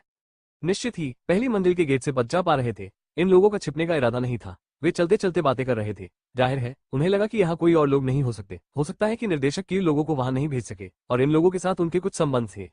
जल्दी करो, वही कहाँ है? नीचे चीख पुकार मच गई। यह ऊपर की मंजिल है, मैं तुम्हें वहां ले जाऊंगा। टोंग जियान की कांपती आवाज थी। जिस तरह से आगे फिर जनता की आवाज है। ये लोग पहले के बही खाते चुराने वालों से भी अधिक अहंकारी हैं। वे न सिर्फ धीमी आवाज में बात नहीं करते और छुपकर काम नहीं करते, बल्कि पूरे विला की लाइटें भी जला देते हैं। ऐसा लगता है कि उन्हें दूसरे लोगों को पता चलने का डर नहीं है। हुआंग फेंग ने इस समय एक स्थान बदल लिया है। वह ध्यान से अपना फिगर छुपाता है और इन लोगों की हरकतों को देखता है। और वे लोग हुआंग फेंग से पहले कमरे में गए थे। खाता बही के बारे में क्या? मुझे ये यहाँ याद है। इसके अलावा इतने कम पैसे और प्राचीन वस्तुएं क्यों हैं? क्या मामला है? उन चीजों को किसने चुराया? कमरे से टोंग जियान की भ्रमित और क्रोधित आवाज आई। ये देखकर कि मूल रूप से उसका अधिकांश धन गायब हो गया था। वो ये भी भूल गया कि वो दूसरों का बंधक था और जोर जोर से रोने लगा। लड़के एन के सिर पर तमाचा मारा गया। कैसा रहेगा हिसाब किताब का? जिन लोगों ने लड़के एन का अनुसरण किया उन्हें स्पष्ट रूप से उसकी बातों पर विश्वास नहीं हुआ। उन्हें लगा कि लड़का एन उनसे झूठ बोल रहा है। बेहतर नॉवल पढ़ने के लिए आप हमारे YouTube चैनल और ऑडियो एक्सप्लेन टेलीग्राम चैनल से जुड़ सकते हैं। 412 अनुमान। तुम लोग, मैंने तुम्हें धोखा नहीं दिया। खाता बही वास्तव में पहले यही थी। मुझे नहीं पता कि वो क्यों गायब हो गई, टोंग जियान ने उदास चेहरे के साथ कहा। जब वो उन अहंकारी दूसरी पीढ़ी के अमीर लोगों का सामना करेगा तो वो बिल्कुल भी नहीं डरेगा। भले ही वो अब नीचे है, वो बस उन्हें अपने दिल में नहीं देखना चाहता है, लेकिन उसका डर ज्यादा नहीं है। पिछली बार उन्हें कै तियान्हे और लाओ यू और अन्य ने हराया था। वो जो सोचता है वो उन लोगों से बचना नहीं है, बल्कि बदला लेना है। हालांकि अपने सामने इन लोगों का सामना करने पर उसे दिल से डर लगता है। ये लोग आपके साथ तर्क नहीं करेंगे। नहीं, उन्हें लगेगा कि वो पहले एक अमीर आदमी था और उससे लड़ना शुरू नहीं करेंगे। जब वो पहले दूसरे लड़कों से नाराज होता था तो वह अक्सर एक दूसरे को सबक सिखाने के लिए इन गैंगस्टरों को ढूंढता था। इसलिए वह जानता है कि जब तक उसके पास पैसा है ये गैंगस्टर कुछ भी कर सकते हैं। यदि हिम्मत है तो यह मत कहो कि उसे मारो। इसके अलावा आज दिन में उसने अपनी आंखों से देखा कि ये लोग अहंकारी थे और पुलिस के खिलाफ लड़ने लगे थे या एक दूसरे की पहचान जानते थे। तो टोंग जियान अब बहुत डर गया है। उसे डर है कि ये लोग खुद लड़ेंगे या खुद को मार डालेंगे। लड़के एन के चेहरे पर एक और तमाचा पड़ा। वो आदमी चिल्लाया, ये बकवास है, आपके अलावा यहाँ कोई नहीं है, आपका खाता बही कौन चुराएगा? बड़े भाई, मुझे माफ कर दो, मैंने सच में झूठ नहीं बोला। दिन में बही खाता यही होता था और बही खाते के पास एक रिकॉर्डिंग पेन भी होता था। उस वक्त तो मैं सिर्फ पैसे ले रहा था, उसकी परवाह नहीं करता था चीजें, और मैंने वास्तव में उन्हें यहाँ देखा। टॉम जियान ने रोते हुए कहा। अब उसे इतनी शर्म नहीं आती। हालांकि वे लोग अभी भी टॉम जियान पर विश्वास नहीं करते हैं, उनके पास विश्वसनीय खबरें हैं। आज यहाँ कोई अन्य व्यक्ति नहीं है, यहाँ तक कि पुलिस भी जिसे जांच के लिए यहाँ आना चाहिए था, इसलिए वे टॉम जियान पर बिल्कुल भी विश्वास नहीं करते हैं। इसलिए उन सभी ने लड़के पर मुक्का और लात मारी। बेचारा लड़का एएनएन कुछ समय पहले किंग प्रांत में पहला बच्चा था। ये किस प्रकार का दृश्य है? आप जहां भी जाएं, सब आपके सामने है। हालांकि कुछ ही समय में वो ऐसे हो गए हैं। पहले का तियान को लाओ यू जैसे लोगों ने पीटा था और अब इन गैंगस्टर्स जैसे लोगों ने। उसे लगता है कि वो सचमुच दुखी है। चाहे लड़का एन कितनी भी दया की भीख मांगे, वे लोग बस चलते रहे और हुआन फैंग का बाहर जाने का कोई इरादा नहीं था।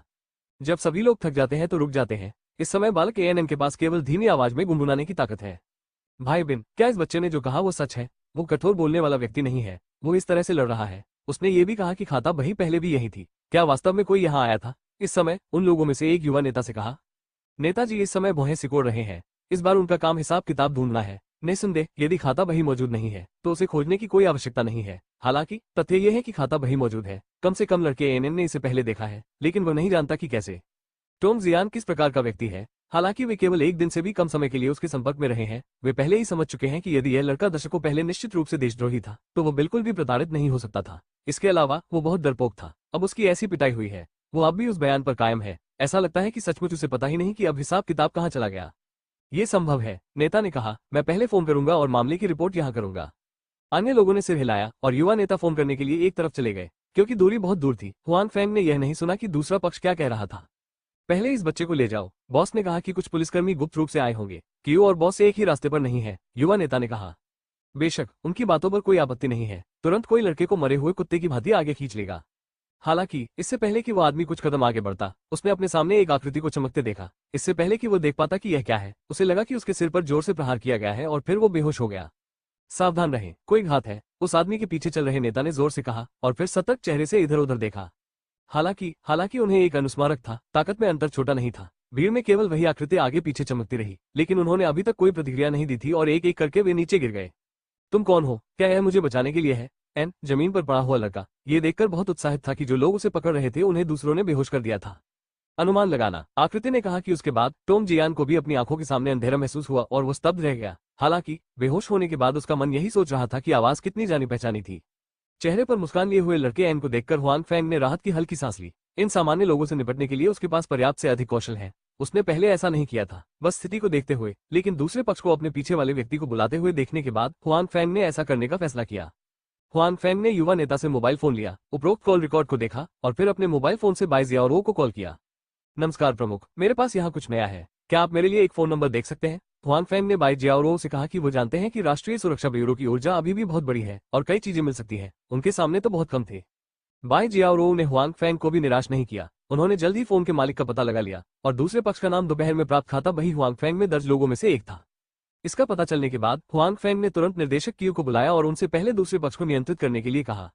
हुआन फैंग, आपको यह जानना होगा कि दूसरी पार्टी की पहचान प्रांत में एक महत्वपूर्ण कैडर है। सटीक सबूत के बिना दूसरी पार्टी की स्वतंत्रता को प्रतिबंधित करना असंभव है। इसके अलावा मेरे पास वह अधिकार नहीं है, निर्देशक क्यू ने कुछ शर्मिंदगी में कहा। निर्देशक क्यू, अब दूसरे पक्ष को पता चल सकता है कि उसने खुद को उजागर कर दिया है, इसलिए मुझे डर है कि वह अपराध से भाग जाएगा, हुआन फैंग ने समझाया। इस तरह अगर आपको लगता है कि यह अनुचित है तो आपको पहले उसकी निगरानी के लिए किसी को भेजना चाहिए और अगर वह भागना चाहता है तो उसे गिरफ्तार करना चाहिए। क्यू ने इसके बारे में सोचा और सोचा कि यह एक अच्छा तरीका है, इसलिए वो हुआन फैंग से सहमत हो गया। फिर उन्होंने हुआन फैंग से पूछा कि क्या उनके पास कोई नई खोज है। हुआन फैंग ने यह तब कहा जब वो कल मिलेंगे। बेहतर नवल पढ़ने के लिए आप हमारे यूट्यूब चैनल और ऑडियो एक्सप्लेन टेलीग्राम चैनल से जुड़ सकते हैं। 413 धमकियां। कैसा है? जब हुआन फैंग घर लौटे तो बाई जियाओ को स्पष्ट रूप से अभी भी नींद नहीं आई थी। अब उसके पास कोई आंतरिक शक्ति नहीं है और उसकी ताकत आधे से भी कम हो गई है। वो हुआन फैंग को आगे नहीं ले जा सकती, लेकिन वो हुआन फैंग की रसद का प्रबंधन करती है। शाम को कुछ लोग खाते बही की तलाश में हैं, हालांकि वे सभी मेरे द्वारा पकड़े गए हैं। आपने जिस नंबर को पहले जांचने के लिए कहा था उसका मालिक उनके पीछे का मालिक होना चाहिए। हुआन फैंग लौट आए। निर्देशक क्यू को बुलाने के बाद हुआन फैंग ने टोंग जियान सहित उन लोगों को बांध दिया और उन्हें पहले की तरह ही विला में डाल दिया। इसके बाद वो वापस आ गए। ऐसा लगता है कि आप कल व्यस्त हैं, बाई जियाओ ने कहा। बाई जियाओ सही है। जब हुआन फैंग ने अगले दिन निर्देशक क्यू से मिलने के लिए छुट्टी मांगी तो वो वास्तव में व्यस्त थे। वो सीधे तौर पर पूछताछ में शामिल थे। हालांकि प्रभाव बहुत अच्छा नहीं था। आखिरकार वो कोई पेशेवर नहीं था। यहाँ तक कि निदेशक क्यू के उन अधीनस्थों की भी फिलहाल कोई प्रगति नहीं हुई, इसलिए वो बहुत उपयोगी नहीं थे। वास्तव में निदेशक क्यू ने यह नहीं सोचा था कि हुआन फैंग बाहर आते ही समस्या का समाधान कर सकते हैं। वो केवल हुआन फैंग की पहचान चाहता था। राष्ट्रीय सुरक्षा ब्यूरो के सदस्य के रूप में हुआन फैंग की पहचान के कारण उन लोगों के पीछे के लोगों पर बहुत अधिक संदेह होगा। हालांकि हुआन फैंग अभी भी इस मामले को सुलझाना चाहता है। वो नहीं चाहता कि वे लोग सजा से बच जाएं और वो ये भी चाहता है कि यहाँ मामले में अच्छा प्रदर्शन हो। आखिरकार वो उन बाई जियाओ से अलग है। राष्ट्रीय सुरक्षा ब्यूरो के अन्य सदस्यों के पास कई रियल एस्टेट उद्योग नहीं है, लेकिन हुआन फैंग के पास है। इसके अलावा वो किंगहाई प्रांत के विकास में जड़ें जमाने की योजना बना रहे हैं, लेकिन अगर हम सरकारी विभागों के समर्थन के बिना अच्छा विकास करना चाहते हैं तो हम नहीं कर सकते। इसलिए हुआन फैंग भी अपना चेहरा दिखाने के लिए इस अवसर का लाभ उठाना चाहता है। ऐसे में यह उसके भविष्य के विकास के लिए अच्छा होगा। इस बार ये वास्तव में एक अवसर है। इस मामले में बहुत सारे लोग शामिल हैं और इसमें कई बड़े लोग शामिल हैं। जब तक मामले को खूबसूरती से संभाला जाता है, वो निश्चित रूप से उन उच्च स्तरीय लोगों के दिलों पर छाप छोड़ेगा। इसलिए हुआन फैंग ने निर्देशक क्यू को खोजने की पहल की और फिर से एक खाता बही निकाली जो उसे कल मिली थी। मेरे पास दूसरा खाता कैसे हो सकता है? निर्देशक क्यू ने संदेहपूर्वक पदभार संभाला और फिर उनका चेहरा और अधिक गंभीर हो गया। पूर्व खाता बही का उद्देश्य जियांगजू के अधिकारियों पर था, लेकिन फिर भी उन्हें काफी दबाव भी महसूस हुआ। हुआन फैंग का हिसाब किताब इस बार और भी भयावह था। इसमें शामिल लोग पहले से भी बदतर थे, यहाँ तक कि कुछ लोगों की पहचान अब भी उनसे ऊपर थी। उन्हें हटना पड़ा। इन लोगों के लिए अकेले उस पर भरोसा करना बेकार है। यदि सचिव टैन इसमें भाग भी लेते हैं तो इसका पर्याप्त महत्व नहीं है, इसलिए इस घटना के असर की कल्पना की जा सकती है। क्या यह बही खाता सच है? हालांकि मुझे पता है कि हुआन फैंग इसका मजाक नहीं उड़ाएंगे। निर्देशक क्यू अभी भी यह सुनिश्चित करना चाहते हैं। ये सच है, हुआन फैंग ने कहा। इस अकाउंट बुक के अलावा मेरे पास यहाँ एक रिकॉर्डिंग पेन भी है। मैंने आपसे कल रात इस अकाउंट बुक और रिकॉर्डिंग पेन के कारण उस व्यक्ति पर नजर रखने के लिए कहा था। हुआन फैंग द्वारा सौंपे गए रिकॉर्डिंग पेन को चालू करें और निर्देशक क्यू इसे सुनता है। जब वो इसे सुनता है तो वह इसे बंद कर देता है। फिर वो हुआन फैंग से कहता है, यहाँ रुको, मैं सेक्रेटरी टैन के पास जाऊंगा। जाहिर है सब कुछ बहुत महत्वपूर्ण है और वो अपना मन नहीं बना सकता। हुआन फैंग की इस पर कोई राय नहीं थी, लेकिन उन्होंने प्रांत के सबसे अमीर आदमी टोंग कियानजुन से मिलने का अवसर लिया। मिस्टर टोंग, मुझे उम्मीद नहीं थी कि हम यहाँ मिलेंगे, हुआन फैंग ने लड़के कियानजुन से कहा जो हथकड़ी के साथ कुर्सी पर बैठा था। उनके आदेशों के कारण वो और लड़का कियानजुन इस समय पूछताछ कक्ष में केवल 2 लोग थे। यहाँ तक कि निगरानी भी बंद कर दी गई। हुआन फैंग राष्ट्रीय सुरक्षा ब्यूरो के सदस्य थे, यह अधिकार उनके पास था। इसके अलावा निर्देशक क्यू ने पुलिस से भी उनके साथ सहयोग करने को कहा। आप कौन हैं? क्या हम एक दूसरे को जानते हैं? लड़के कियानजुन ने कुछ संदेह के साथ हुआन फैंग को देखा और कहा कि वो कई लोगों से मिला है, लेकिन अगर यह बहुत महत्वपूर्ण व्यक्ति नहीं होता तो उसे इतने सारे लोग याद नहीं होते। उसे याद नहीं रहा। जब पिछली बार हुआन फैंग और बाई जियाओ ने उसे पकड़ा था तो वह घायल हो गया था। इसके अलावा चारों ओर धुआं ही धुआं था। रोशनी अच्छी नहीं थी। उसका पूरा ध्यान बाई जियाओ के शरीर पर था, इसलिए उसे हुआन फैंग याद नहीं आया। हालांकि ये देखते हुए कि हुआन फैंग इतना छोटा है, उसमें बहुत ऊर्जा है, पुलिस उनके प्रति बहुत विनम्र है। यहाँ तक कि जब वो अंदर आते हैं तो भी कोई निगरानी नहीं होती और कोई उन्हें परेशान नहीं करता। ये देखा जा सकता है कि हुआन फैंग विशेष है। हमारे पास है, हुआन फैंग ने अपना सिर हिलाया और कहा। इसके अलावा मैं आपके बेटे को जानता हूँ। क्या आप जियान को जानते हैं? सटीक रूप से कहें तो हमारे बीच झगड़ा है। जहां तक आपके और मेरे बीच के रिश्ते की बात है, मैं कह सकता हूं कि मैंने आपको व्यक्तिगत रूप से पकड़ लिया है, हुआन फैंग ने कहा। क्या आप वही हैं जो उस रात उस महिला के साथ थे? लड़का आश्चर्य से चिल्लाया। इतना खराब भी नहीं, हुआन फैंग ने कहा। तो आपको राष्ट्रीय सुरक्षा ब्यूरो का सदस्य होना चाहिए। हालांकि आप जियान के साथ कैसे झगड़ा कर सकते हैं? मुझे पता है कि वह आमतौर पर बहुत से लोगों को नाराज करता है। हालांकि आप जैसे लोगों के साथ कोई छेड़छाड़ नहीं होनी चाहिए। वे लोग वो अपराध उसके स्तर पर है। यह वो स्थान भी है जहां टोंग कियानजुन भ्रमित है। हालांकि टोंग जियान अक्सर उसके लिए परेशानी का कारण बनता है, लेकिन ये सभी छोटी छोटी बातें हैं। अपने स्वयं के मामलों के कारण उन्होंने टोंग जियान को अपने साथ संपर्क नहीं करने दिया। इसलिए जब टोंग जियान शांति में था तो उसने जिन लोगों से संपर्क किया वे साधारण अमीर दूसरी पीढ़ी के या सिर्फ सामान्य लोग थे। वो हुआन फैंग जैसे लोगों से बदला कैसे ले सकता है? ठीक है, जब मेरे पास समय होगा तो मैं तुम्हें बताऊंगा, हुआन फैंग ने कहा। उसके बाद उन्होंने टोंग जियान के साथ अपनी पहली मुलाकात के बारे में बात की और बाद में कई बार टोंग जियान के साथ क्या हुआ। इसलिए मैंने उसके प्रति विनम्र व्यवहार नहीं किया, मैंने उसके पैर तोड़ दिए, हुआन फैंग ने हल्के से कहा। ये तुम हो, ये तुम हो। टोंग कियानजुन ने हुआन फैंग की ओर देखा और कहा कि उन्हें उम्मीद नहीं थी कि जिस व्यक्ति ने उनके बेटे का पैर तोड़ा था वो उनके सामने वाला व्यक्ति था। उनके पिछले सभी अनुमान गलत थे। क्रोधित मत होइए, टोंग कियानजुन गुस्से में है, लेकिन हुआन फैंग अभी भी शांत है। मैंने तुमसे ये कहा था, तुम्हें गुस्सा दिलाने के लिए नहीं, मैं सिर्फ तुम्हें ये बताना चाहता हूँ कि मेरा तुम्हारे बेटे के साथ झगड़ा है और इस बार वो तुम्हारे बिना मेरे द्वारा पकड़ा गया था। क्या आपको लगता है कि आपका बेटा जीवित रह सकता है? हुआन फैंग खतरा है। लाल फल की धमकी टोंग कियानजुन को ये बताने के लिए है कि मुझे आपके बेटे से गहरी नफरत है। अब जब आप अंदर हैं तो मैं आपके बेटे से बदला लेना जारी रखूंगा और अपना पैर तोड़ दूंगा। ये सब हल्का है। बेहतर नॉवल पढ़ने के लिए आप हमारे YouTube चैनल और ऑडियो एक्सप्लेन टेलीग्राम चैनल से जुड़ सकते हैं। 414 मुझे ऐसा लगता है। हाँ, क्या मेरा बेटा जीवित रह सकता है? टोंग कियानजुन ने अपने दिल में खुद से पूछा। ऐसे कई लोग हैं जो सामान्य समय में उनके बेटे को अपमानित करते हैं। अब अपने आश्रय के बिना वे लोग अवश्य ही प्रतिकार करेंगे। जब वो अपने आप से मिलने आया तो उसने इस बारे में अपने आप को रोया। सबसे पहले टोंग कियानजुन ने इसे गंभीरता से नहीं लिया। आखिरकार उन्होंने अपने बेटे के लिए नकदी और प्राचीन वस्तुएं जैसी बहुत सी चीजें छोड़ दी जो उसे शेष जीवन के लिए आरामदायक बनाने के लिए पर्याप्त है। हालांकि जिन लोगों को उसने पहले नाराज किया था, भले ही वे उससे बदला लेना चाहते हो, वे अधिक से अधिक मांस और त्वचा से पीड़ित थे, जिससे उसके जीवन को कोई खतरा नहीं था। हालांकि जब उसके बेटे की दुश्मन सूची में उसके सामने कोई जवान आदमी हो तो यह अलग होगा। हालांकि उसके सामने वाले व्यक्ति के पास राष्ट्रीय सुरक्षा ब्यूरो से हत्या लाइसेंस है। समय आने पर उसके बेटे को मारने का बहाना ढूंढो। उसके लिए ये सिर्फ एक अतिरिक्त रिपोर्ट लिखने का मामला है, यह कोई बड़ी बात नहीं है।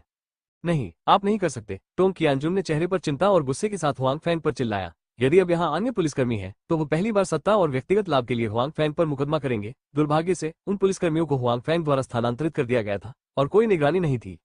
नहीं, आपका बेटा दूसरों को मेरे हाथ और पैर तोड़ने दे सकता है या मुझे मार भी सकता है। क्या मैं बदला ले सकता हूँ? दुनिया में ऐसी कोई अच्छी चीज नहीं है। हुआंग फैंग ने फिर भी सपाट भाव से कहा। वो जो चाहता था वो टोंग था कियानजुन जल्दी में था, इसलिए उसका अपना प्रदर्शन बहुत शांत था।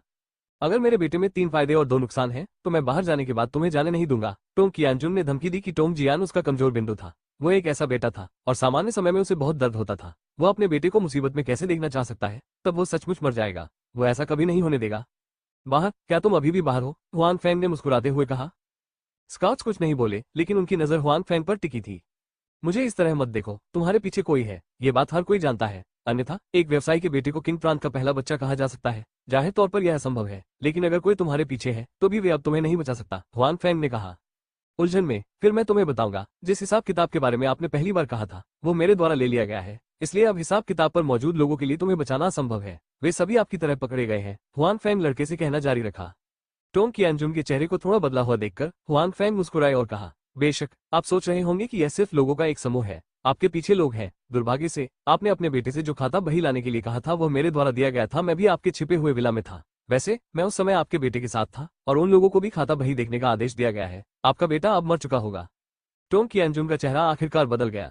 इससे पहले जब हुआंग फैंग ने कहा कि टोंग जियान उसके हाथों में था, तो वह अनुमान लगा रहा था कि हुआंग फैंग ने उसके बेटे को कहां गिरफ्तार किया है। यदि वो उस विला में होता तो ये दुखद होता। अप्रत्याशित रूप से वो सचमुच वहां था। और हुआंग फैंग ने कहा कि टोंग जियान के आसपास अन्य लोग भी हैं और यहाँ तक कि उन लोगों से टोंग जियान की जान को भी खतरा है। टोंग कियानजुन ने पहले ही उनके बारे में अनुमान लगा लिया है और शायद जानते हैं कि वे कौन है। जैसा कि आप देख रहे हैं, आपने कुछ अनुमान लगाया होगा, इसलिए मैं आपको सलाह देता हूँ कि आप कोई भ्रम न रखें। अब ऐसे कई लोग हैं जो आपके बेटे का जीवन चाहते हैं और मैं उनमें से सिर्फ एक हूँ। हुआंग फैंग ने कहा है कि वो टोंग जियान का जीवन चाहता है, जिससे टोंग कियानजुन बहुत क्रोधित है, लेकिन बहुत हताश भी है, क्योंकि वो इसे बिल्कुल भी नहीं रोक सकता है। बेशक यदि आप सहयोग करने को तैयार हैं, तो आप जेल से नहीं बच सकते। हालांकि आपके पीछे वाले भी पकड़े जाएंगे और आपके बेटे में रुचि रखने वाले कम लोग होंगे। जहां तक मेरी बात है, जब मामला सुलझ जाएगा, मेरा बॉस मुझे परेशान नहीं करेगा। जैसे ही मैं खुश हो जाऊंगा, मुझे आपके बेटे के मामलों की परवाह नहीं होगी। आप क्या सोचते हैं? हुआंग फैंग ने अपने विचार सामने रखे। स्काउट्स ने तत्काल कोई उत्तर नहीं दिया। इसके बजाय एक आदमी चुपचाप बैठा रहा और हुआंग फैंग ने उसे परेशान नहीं किया। वो पूछताछ कक्ष में खड़ा हुआ और एक बार खूबसूरत स्काउट्स को देखा। उनका हृदय भी भाव विभोर हो गया। यहाँ तक कि सबसे खूबसूरत लोग भी एक बार गलत कदम उठा लेते हैं तो बर्बाद हो जाते हैं। बॉय स्काउट फायदे और नुकसान का आकलन कर रहा है। अब तक उन्होंने सक्रिय रूप से कई चीजों की भर्ती नहीं की है। ऐसा इसलिए क्योंकि वो अभी भी सपना देख रहा है कि उसके पीछे वाले लोग उसे बाहर जाने में मदद कर सकते हैं, लेकिन अब ऐसा लगता है कि ये संभव नहीं है। दोनों हिसाब किताब लीक हो गए हैं और पुलिस को मिल गए हैं, इसलिए उसके पीछे कई लोग शामिल होंगे। यदि बाकी लोगों को यह नहीं पता कि पुलिस को हिसाब किताब कैसे प्राप्त हुआ और वे सोचते हैं कि उन्होंने इसे अपनी पहल पर भेजा है, तो वे कल्पना कर सकते हैं कि उनके और उनके बेटों के साथ क्या हुआ होगा। ये तो तय है कि उनकी हत्या कर दी गई। मरेगा तो मरेगा। हालांकि वो नहीं चाहते कि उनके बेटे को फंसाया जाए। इसके अलावा राष्ट्रीय सुरक्षा ब्यूरो के तमाम लोग आगे आए हैं। जाहिर है ऊपर वाले इसे आसानी से जाने नहीं देंगे, यहाँ तक कि उसके पीछे वाले भी अपनी मदद नहीं कर सकते। इसलिए इसके बारे में सोचते हुए टोंग कियानजुन को लगता है कि उसे बाहर जाने की कोई उम्मीद नहीं है। अब वो अपने बेटे को बचाने के लिए लड़ सकता है। सामने वाला युवक उसे घूरकर नहीं देख सकता। जाहिर है दूसरा पक्ष इसमें अच्छा नहीं है। उनके बेटे का पैर दूसरी तरफ से टूट गया है, इसलिए अगर मामला नहीं सुलझ सका तो दूसरा पक्ष काफी मूड में है। शायद वो उसके बेटे को मार डालेगा। वो अपने इकलौते बेटे पर दाम नहीं लगा सकते। मैं तुम्हारे साथ काम कर सकता हूँ। अपने स्वयं के निर्णय से टोंग कियानजुन ने ऊपर देखा और हुआंग फैंग से कहा, क्या आप तैयार हैं? बस इतना ही। हुआंग फैंग के दिल को भी राहत मिली। वो जानता था कि अगर कोई और मौजूद होगा तो वो टोंग जियान के जीवन को खतरे के रूप में इस्तेमाल करने के लिए सहमत नहीं होगा। हालांकि हुआंग फैंग ने सोचा कि टोंग जियान टोंग कियानजुन की कमजोरी थी। यदि वो इसका उपयोग नहीं करता तो ये बर्बादी होती। मुझे ऐसा लगता है मैं आपको वही बताऊंगा जो मैं जानता हूँ। हालांकि यदि आप मेरे बेटे की सुरक्षा सुनिश्चित करना चाहते हैं तो आप उसे और अधिक परेशान नहीं कर सकते। टोंग कियानजुन ने अपनी शर्तें पेश की। बेहतर नवल पढ़ने के लिए आप हमारे YouTube चैनल और ऑडियो एक्सप्लेन टेलीग्राम चैनल से जुड़ सकते हैं। 415 पैसा कमाना। कोई बात नहीं, हुआंग फैंग सहमत है। उसे लड़के एन को मारने की उम्मीद नहीं थी। उसका पैर तोड़ना उसके लिए सजा है। वो उसे मार नहीं सकता। हुआंग फैंग की गारंटी के साथ टोंग कियानजुन के चेहरे पर स्पष्ट रूप से राहत की झलक दिख रही है। हालांकि वो खत्म हो गया, उसका बेटा बच गया, जो अच्छा है। आपने उससे बात कैसे करवाई? पूछताछ कक्ष के बाहर निर्देशक क्यू ने हुआंग फैंग को आश्चर्य से देखा और कहा, निर्देशक क्यू को उम्मीद नहीं थी कि वो बस थोड़ी देर के लिए चले गए। हुआन फैंग ने टोंग कियानजुन को जांच में सहयोग करने के लिए राजी किया, जिससे वह आश्चर्यचकित हो गया। आखिरकार उनके लोगों से लंबे समय तक पूछताछ की गई और उन्होंने टोंग कियानजुन को बोलने नहीं दिया। हुआन फैंग, एक गैर पेशेवर व्यक्ति, इतने कम समय में सहयोग करने के लिए सहमत हो गया। वो कैसे आश्चर्यचकित न हो। मैंने कुछ नहीं कहा, शायद उसने खुद ही इसका पता लगा लिया। हुआन फैंग ने अपने कंधे उचकाए और कहा कि वो यह नहीं कह सकते कि वो दूसरे पक्ष को टोंग कियानजुन के बेटे की जान की धमकी दे रहे हैं। निर्देशक क्यू क्या सोचते हैं? यदि उनके अधीनस्थों को यह विधि मालूम भी हो तो भी वे इसका प्रयोग नहीं करेंगे। एक की अनुमति नहीं है और दूसरा यह है कि टोंग कियानजुन को विश्वास नहीं है कि पुलिस उनके बेटे को चोट पहुंचाएगी। लेकिन हुआन फैंग अलग है। हुआन फैंग से पहले उसने वास्तव में टोंग जियान का पैर तोड़ दिया था। इसके अलावा वो और टोंग जियान संघर्ष में है। हुआन फैंग के वास्तव में अपने बेटे को मारने की संभावना है, इसलिए टोंग कियानजुन को इस बारे में चिंता करनी होगी। वैसे वहां आपकी स्थिति कैसी है? हुआन फैंग ने कहा कि उन्हें पता था कि निर्देशक क्यों मदद मांगने वाले हैं। सचिव टैन को कोई समस्या नहीं है, लेकिन वो स्वयं यह निर्णय नहीं ले सकते। उन्होंने खाते पर मौजूद लोगों से संपर्क किया है। केवल जब खाते पर मौजूद लोग सहमत होंगे तभी वो वास्तव में उन लोगों को खाते पर स्थानांतरित कर सकते हैं। हालांकि मैं इस बारे में उत्सुक हूं कि हुआन फैंग ने ये कैसे किया। हुआन फैंग कहना नहीं चाहते। निर्देशक क्यू ने दोबारा नहीं पूछा। वैसे भी टोंग कियानजुन उनके साथ सहयोग करने के लिए सहमत हुए, ये तो अच्छी बात है। हुआन फैंग ने ये कैसे किया, यह इतना महत्वपूर्ण नहीं है। हुआन फैंग ने भी निर्देशक क्यू की बातों को समझा। इस बार का हिसाब किताब पिछली बार से अलग है। इसमें शामिल लोग आम लोग नहीं हैं। इन लोगों के कार्मिक अधिकार ऊपर है, प्रांत में नहीं। अतः उपरोक्त सहमति लेना निश्चित है। ठीक है, ऐसा लगता है कि मेरे साथ कुछ भी गलत नहीं है। मैं पहले निकलूंगा। हुआन फैंग ने निर्देशक क्यू से कहा कि वो मुख्य रूप से अपना रवैया दिखाने के लिए यहाँ आए हैं। उन्होंने कहा कि राष्ट्रीय सुरक्षा ब्यूरो ने इस मामले में आधिकारिक तौर पर हस्तक्षेप किया है। जहां तक टोंग कियानजुन और टोंग कियानजुन के बीच सहयोग की बात है, ये पूरी तरह से अप्रत्याशित है। इसलिए हुआन फैंग ने अपना कार्य पूरा कर लिया है। ठीक है, अगर तुम्हें कुछ करना है तो आगे बढ़ो और करो। निर्देशक क्यू जानते हैं कि हुआन फैंग का अपना उद्योग है। इसके अलावा हुआन फैंग ने वो किया है जो वो कर सकते हैं। अब यहाँ कुछ भी नहीं है, यहाँ तक कि उसे कार्रवाई करने से पहले उपरोक्त अनुमोदन की प्रतीक्षा करनी होगी। ओह, वैसे आपको एन और उन गैंगस्टरों को वापस लाने के लिए किसी को भेजना होगा। हुआन फैंग ने मुझे याद दिलाया जब वो जा रहा था। कोई बात नहीं। क्यू हॉल छोड़ने के बाद हुआन फैंग को अपने हाथ में मौजूद सारी नकदी जमा करने के लिए एक बैंक मिला। फिर उसने जियान मेंगन को फोन किया और उसे बताया कि उसका पैसा तैयार है और उसे कार्ड नंबर भेजने के लिए कहा। इस समय जियान मेंगन स्कूल में थी। हुआन फैंग का फोन आने के बाद वो आश्चर्यचकित और प्रसन्न हुआ। वास्तव में जियान मेंगन कल रात हुआन फैंग से अलग होने के बाद लाभ और हानि को लेकर थोड़ा चिंतित थे। वो बहुत खुश है। बाद में उन्होंने सोचा कि हुआन फैंग एक अमीर आदमी की तरह नहीं थे। जैसा कि उन्होंने कहा, उनके पास पैसे नहीं थे। जरा उसके कपड़ों को देखो और उसने क्या खाया। इसके अलावा आमतौर पर जियान मेंगन ने स्कूल में अमीरों की दूसरी पीढ़ी के व्यवहार को देखा है। वे लोग अधिकाधिक हाई प्रोफाइल होते जा रहे हैं, ठीक वैसे ही जैसे वे डरते हैं कि दूसरों को पता नहीं चलेगा कि उनके पास पैसा है। वे स्कूल में गाड़ी चलाते हैं और दौड़ते हैं। कभी कभी वो ये भी सोचती है, अगर यह वास्तव में संभव नहीं है तो वो स्कूल में अमीरों की दूसरी पीढ़ी को ढूंढ लेगी। हालांकि वो स्पष्ट रूप से स्कूल के छात्रों को अपने मामलों के बारे में नहीं बताना चाहती। विद्यालय में विद्यार्थियों का गुण क्या है? वो ये भी जानती है कि वो चाहती है कि वे लड़कियों पर हजारों या दसियों हजार पैसे खर्च करें और वे एक महिला के पालन पोषण के लिए सैकड़ों हजारों पैसे निकाल सकते हैं। अभी उनमें वो क्षमता नहीं है। आखिरकार उनमें वो क्षमता नहीं है कि पैसा कमाने की क्षमता के बिना हम केवल अपने माता पिता तक ही पहुंच सकते हैं। इसके अलावा उन लोगों की नजर में अगर सैकड़ों हजारों महिलाएं हैं जो खूब खेल सकती हैं, तो एक के लिए इतना पैसा उपलब्ध कराने की कोई जरूरत नहीं है जो उनके खूब खेलने के लिए पर्याप्त हो। इसलिए इस तरह के कारण से जियान मेंगन ने अपने स्वयं के सहपाठियों को खोजने की योजना नहीं बनाई। भले ही सामान्य समय में कुछ अमीर छात्र उसका पीछा कर रहे हो, उसने इस पर विचार नहीं किया। ऐसा इसलिए है क्योंकि उसके आसपास ऐसे अमीर लोग हैं कि जियान मेंगन को लगता है कि हुआन फैंग एक अमीर व्यक्ति नहीं है। हालांकि वो निराश है, लेकिन वो खुद को धोखा देने के लिए हुआन फैंग से नाराज नहीं है। उसके मन में हुआन फैंग की अच्छी छाप है। अगर उसे अपना समर्थन देने के लिए किसी को ढूंढना है तो हुआन फैंग स्पष्ट रूप से गलत व्यक्ति नहीं है। यह अफसोस की बात है कि मिस्टर हुआन के पास पैसे नहीं है। जियान मेंगन अपनी कक्षा में गुमसुम रहती है। वो इन दिनों अपनी मां की बीमारी के बारे में सोच रही है, इसलिए उसे क्लास में ज्यादा कुछ नहीं सूझ रहा है। और इसी समय उसका मोबाइल फोन वाइब्रेट हुआ। जब उसने देखा कि यह हुआन फैंग का फोन था तो उसका दिल बिना किसी कारण के उछल पड़ा। उसके दिल में और भी आशा थी। अगर हुआन फैंग उससे झूठ बोलता तो वो फोन पर बिल्कुल नहीं आती। क्या उसके पास सचमुच पैसा था? मन में थोड़ी बेचैनी के साथ जियान मेंगन पहली बार शौचालय जाने के बहाने कक्षा से बाहर आए। झूठ बोलना उसके लिए अच्छा नहीं है, इसलिए जब वो बाहर जाती है तब भी उसका चेहरा थोड़ा लाल रहता है।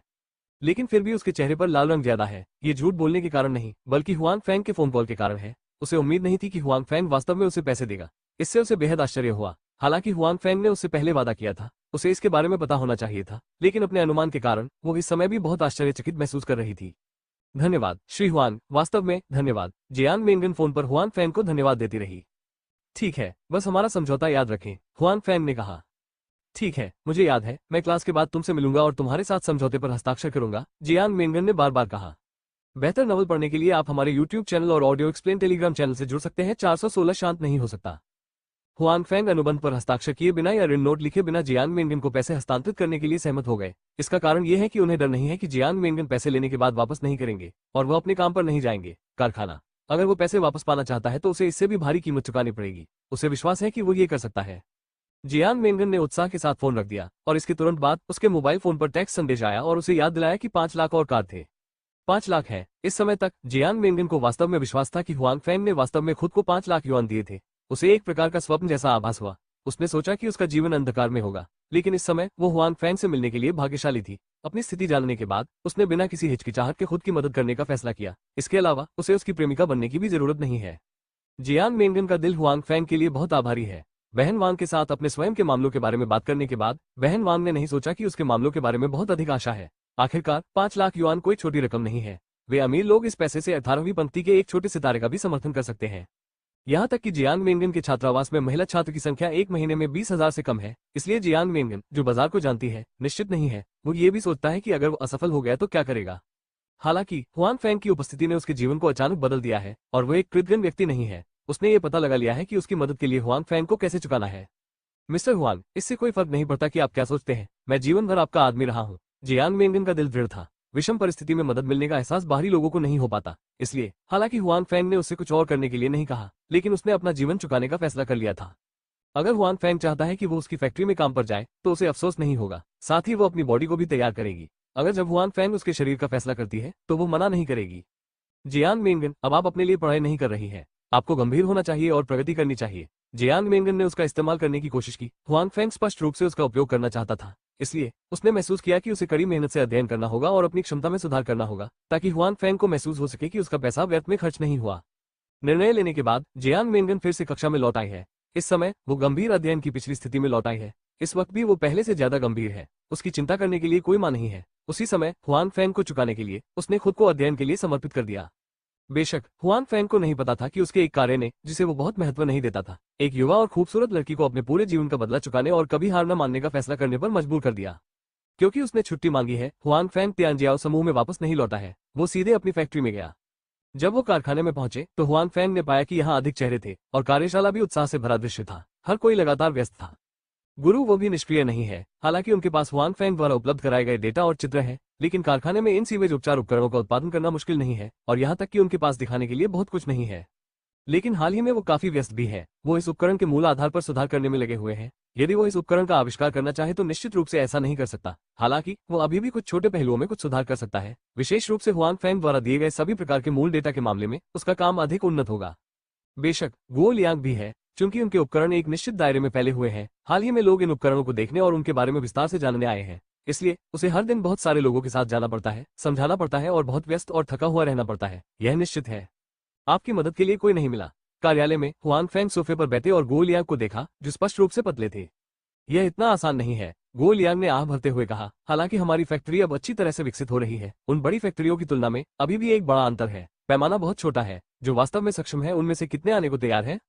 ये सच है कि जिनके पास वास्तविक कौशल है, उच्च वेतन के अलावा वे किसी भी अन्य कंपनी या कारखाने से अधिक एक मंच चाहते हैं जो बहुत छोटा है, जो उन्हें सामान्य समय में बहुत कुछ प्रदान नहीं करेगा, और वे आने के इच्छुक नहीं होंगे।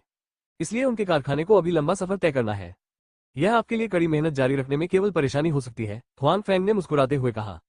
एक बड़े बॉस के रूप में आप सबसे आलसी है। गुओ लियांग ने मुस्कुराते हुए ये भी कहा कि हालांकि वो इस दौरान बहुत थके हुए और व्यस्त थे, लेकिन उन्होंने बहुत कुछ सीखा, जो पिछले दिनों की तुलना में काफी बेहतर था। इसके अलावा इस कारखाने में उसके शेयर हैं, इसलिए भले ही वो व्यस्त हो और फिर से थका हुआ हो, वो एक उपकरण बेचने को तैयार है और उसका दिल लंबे समय तक खुश रहेगा। इसमें और भी बहुत कुछ है, हुआंग फेंग ने फिर कहा। इसके अलावा मैं हाल ही में कुछ चीजों में व्यस्त हूँ। अगर यह सफल रहा तो ये हमारे कारखाने के विकास के लिए बहुत फायदेमंद होगा। जैसा कि हुआंग फेंग ने कहा, किसी मामले को संभालना स्वाभाविक है। यदि ऐसा किया जाता है तो किन्घई प्रांत के वरिष्ठ अधिकारियों के बीच उनकी लोकप्रियता बढ़ जाएगी। उस समय जिन लोगों से वो संपर्क करेगा उनकी स्थिति अब की तुलना में ऊंची होगी। यह उनके कारखाने के विकास के लिए बिल्कुल अच्छा है। बेशक हुआंग फेंग ने भी सोचा था कि वो कुछ लोगों को नाराज कर सकते हैं, लेकिन सामान्य तौर पर फायदे नुकसान से अधिक है। टोंग कियांजुन का मामला बंद किया जाना चाहिए और उसे बाहर आने की अनुमति नहीं दी जा सकती, वरना वो लोग बदला बर्दाश्त नहीं कर सकते। इसके अलावा उसके पीछे के सभी लोगों को एक साथ लाना बेहतर है, वरना जब वो लोग धीमे पड़ेंगे तो बदला भी खुद ही लेंगे। हालांकि इन दिनों मुझे लगता है कि उन लोगों में ऐसी ऊर्जा नहीं है। एक पंक्ति में 2 हिसाब किताब मिले हैं। वे लोग निश्चित रूप से मौजूदा कठिनाइयों से निपटने के तरीके ढूंढ लेंगे। वे उसकी परेशानियों का पता लगाने के लिए कोई ऊर्जा कैसे पा सकते हैं? हुआंग फेंग ने कोई गलती नहीं की। इस समय खाता बही मिलने से वे लोग थोड़े घबरा गए। विशेष रूप से इस बार वे खाता बही और रिकॉर्डिंग पेन के साथ बाहर आए, इसलिए वे इस बार वास्तव में शांत नहीं हो सके। बेहतर नॉवल पढ़ने के लिए आप हमारे यूट्यूब चैनल और ऑडियो एक्सप्लेन टेलीग्राम चैनल से जुड़ सकते हैं। 417 हमेशा के लिए चुप रहो। बट मुझे नहीं पता कि ये दूसरा चाय का कप है जो किंग प्रांतीय नंबर 2 ने गिराया है। अब उसका मूड बहुत खराब है, उसका क्रोध भय से मिश्रित है। जब निर्देशक क्यू को पहली खाता बही मिली तो उन्होंने ज्यादा परवाह नहीं की। आखिरकार इसमें केवल जियांगजू शहर के कुछ लोग शामिल हैं। जब तक उनके और अन्य प्रांतों के नेताओं के साथ कोई दुर्घटना नहीं होती, वो अच्छी तरह से काम कर सकते हैं, इसे छोटा और छोटा कर सकते हैं और उन लोगों की रक्षा कर सकते हैं। हालांकि जब उन्हें पता चला कि निर्देशक क्यू ने हुआंग फैंग से दूसरी खाता पुस्तिका प्राप्त की है, तो वो बिल्कुल भी शांत नहीं हुए, क्योंकि उस लेखा पुस्तिका में प्रांत के कुछ लोग शामिल थे जो हमेशा दृढ़ता से उनका अनुसरण कर रहे थे और झंडे लहरा रहे थे। इससे भी अधिक, यदि निर्देशक क्यू उनके निर्देशों का पालन करता है तो वो शायद डूब जाएगा। तो अब निर्देशक क्यू की आग उसके लोगों को नहीं बल्कि उसके शरीर को जला रही है। क्या वो जल्दी नहीं कर सकता? ये कहना होगा कि यह नंबर 2 व्यक्ति कई वर्षों से किंगडे प्रांत में काम कर रहा है और उसकी ताकत और प्रभाव अभी भी मजबूत है। हुआंग फैंग ने थोड़े समय के लिए निर्देशक क्यू को खाता बही सौंपी। नंबर 2 प्रमुख को पहले से ही खाता बही के अस्तित्व के बारे में पता है और यहाँ तक कि इसमें शामिल लोगों की सूची में से अधिकांश को पहले से ही पता है, इसलिए हम इसकी ऊर्जा को देख सकते हैं। जाओ और उससे पूछो कि वो क्या चाहता है। यदि वो पूरे प्रांत के सभी कैडरों पर कब्जा करना चाहता है तो क्या वो संतुष्ट होगा? नंबर 2 प्रमुख ने अपने दिल में दबाव कम करने के लिए अपने कार्यालय में चिल्लाया। उसके सामने खड़ा सचिव उसका वंश है, वो कई सालों से उनके साथ है, वो उसके बारे में बहुत कुछ जानता है और हर समय उसके प्रति वफादार रहता है, इसलिए दूसरे मुखिया का अपने सामने कुछ भी छुपाने का इरादा नहीं है। हालांकि इस समय सचिव ने अपना सिर थोड़ा नीचे झुका लिया और कुछ नहीं बोले। वो जानता था कि दूसरा मुखिया किसके बारे में बात कर रहा था और वो किस बात से नाराज था। जब उसने ये कहा तो उसका दिल भी डर गया। एक बार दूसरे सचिव का एक्सीडेंट हो गया। वो कई वर्षों से उसके साथ था, जानता था कि उसके पास बहुत सी चीजें हैं और यहाँ तक कि उसने कई चीजों में भाग भी लिया। वो भी बुरी किस्मत का अनुसरण करेगा। नेताओं, ये गुस्सा होने का समय नहीं है। अब सबसे महत्वपूर्ण बात यह है कि पहले इस समस्या को हल करें, कम से कम रिश्ते से छुटकारा पाएं। थोड़ा शांत होने के बाद सेक्रेटरी ने धीमी आवाज में कहा, क्या मैं नहीं जानता, मैं चाहता हूं कि आप ये कहें। दूसरे नेता ने उसकी ओर देखा और कहा, लेकिन यह इतना आसान नहीं है। हाँ, यह आसान नहीं है। मैं पहले एकत्र किए गए सभी पैसे और चीजें वापस नहीं कर सकता। मैं यह नहीं कहना चाहता कि उनमें से कुछ का उपयोग मैंने स्वयं किया है, भले ही यह बेकार हो, लेकिन अगर वो उन्हें अभी वापस करना चाहे तो वो ऐसा नहीं कर सकता। उनका अनुमान है कि अब उन लोगों पर नजर रखी जा सकती है या उन पर भी नजर रखी गई है। अगर आप सच में ऐसा करते हैं तो आप खुद ही पकड़े जाएंगे। अपने नेता को गुस्से में देखकर और जवाबी उपायों के बारे में सोचते हुए सचिव भी कोई रास्ता खोजने की कोशिश कर रहा है। ये मामला अब उनसे गहरा जुड़ा हुआ है, इसलिए वो इससे बाहर नहीं रह सकते। हाँ नेता, अगर वो स्काउट पूरी तरह से बंद हो जाए तो भी कुछ लोगों को गिरफ्तार किया जाएगा, लेकिन यह आपसे बहुत बेहतर है और इसमें आप कभी शामिल नहीं होंगे। सचिव दूसरे नेता के पास आया और फुसफुसाया कि हालांकि यहाँ कोई नहीं है। उसने अनजाने में अपनी आवाज धीमी कर ली। आपका मतलब है? नंबर 2 नेता की आंखें भी चमक रही है। यदि कोई प्रत्यक्ष सबूत नहीं है और फिर वे अपने आप आगे बढ़ सकते हैं तो यह वास्तव में कुछ चीजें बदल सकता है। हालांकि वे इस मामले से पूरी तरह बाहर नहीं रह सकते, लेकिन उन्हें अब से बेहतर होना चाहिए। सचिव ने जानबूझकर सिर हिलाया और दूसरा प्रमुख विचार करने लगा। मुझे कहना होगा कि यह वास्तव में एक तरीका है। वास्तव में वे पहले टोंग कियांजुन को स्थानांतरित नहीं करना चाहते थे, लेकिन उस समय जब टोंग कियांजुन अभी अभी अंदर गए थे, अगर उन्होंने शुरुआत की तो कुछ लोग आसानी से सोचेंगे कि वे मारे गए थे। ऐसे में भविष्य में उनके साथ जुड़ने की हिम्मत कौन करेगा? उस समय वे ये भी सोच रहे थे कि क्या टोंग कियांजुन के हाथ में कोई सबूत होगा, इसलिए उन्होंने ऐसा नहीं किया। हालांकि अब ये स्पष्ट रूप से भिन्न है। यदि वे अब और झिझके तो आग उन पर भड़क सकती है। वे इतनी परवाह नहीं कर सकते। इस समय उन्हें निर्णायक होना चाहिए। ठीक है, मैं इसे आप पर छोड़ दूंगा, उसे हमेशा के लिए चुप रहने दें। अंततः दूसरे नेता ने अपने सचिव की ओर गंभीरता से देखते हुए निर्णय लिया। इस समय सचिव के दिल में आंसू आ रहे थे। उसे पछतावा हो रहा था कि उसने ऐसा विचार सामने रखा था। क्या यह मुसीबत मांगना नहीं है? एक बार चीजें उजागर होने के बाद वो सबसे पहले पीड़ित होगा।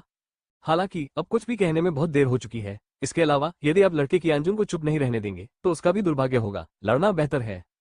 ठीक है नेताजी, अब मैं ये करूंगा, सचिव ने कहा।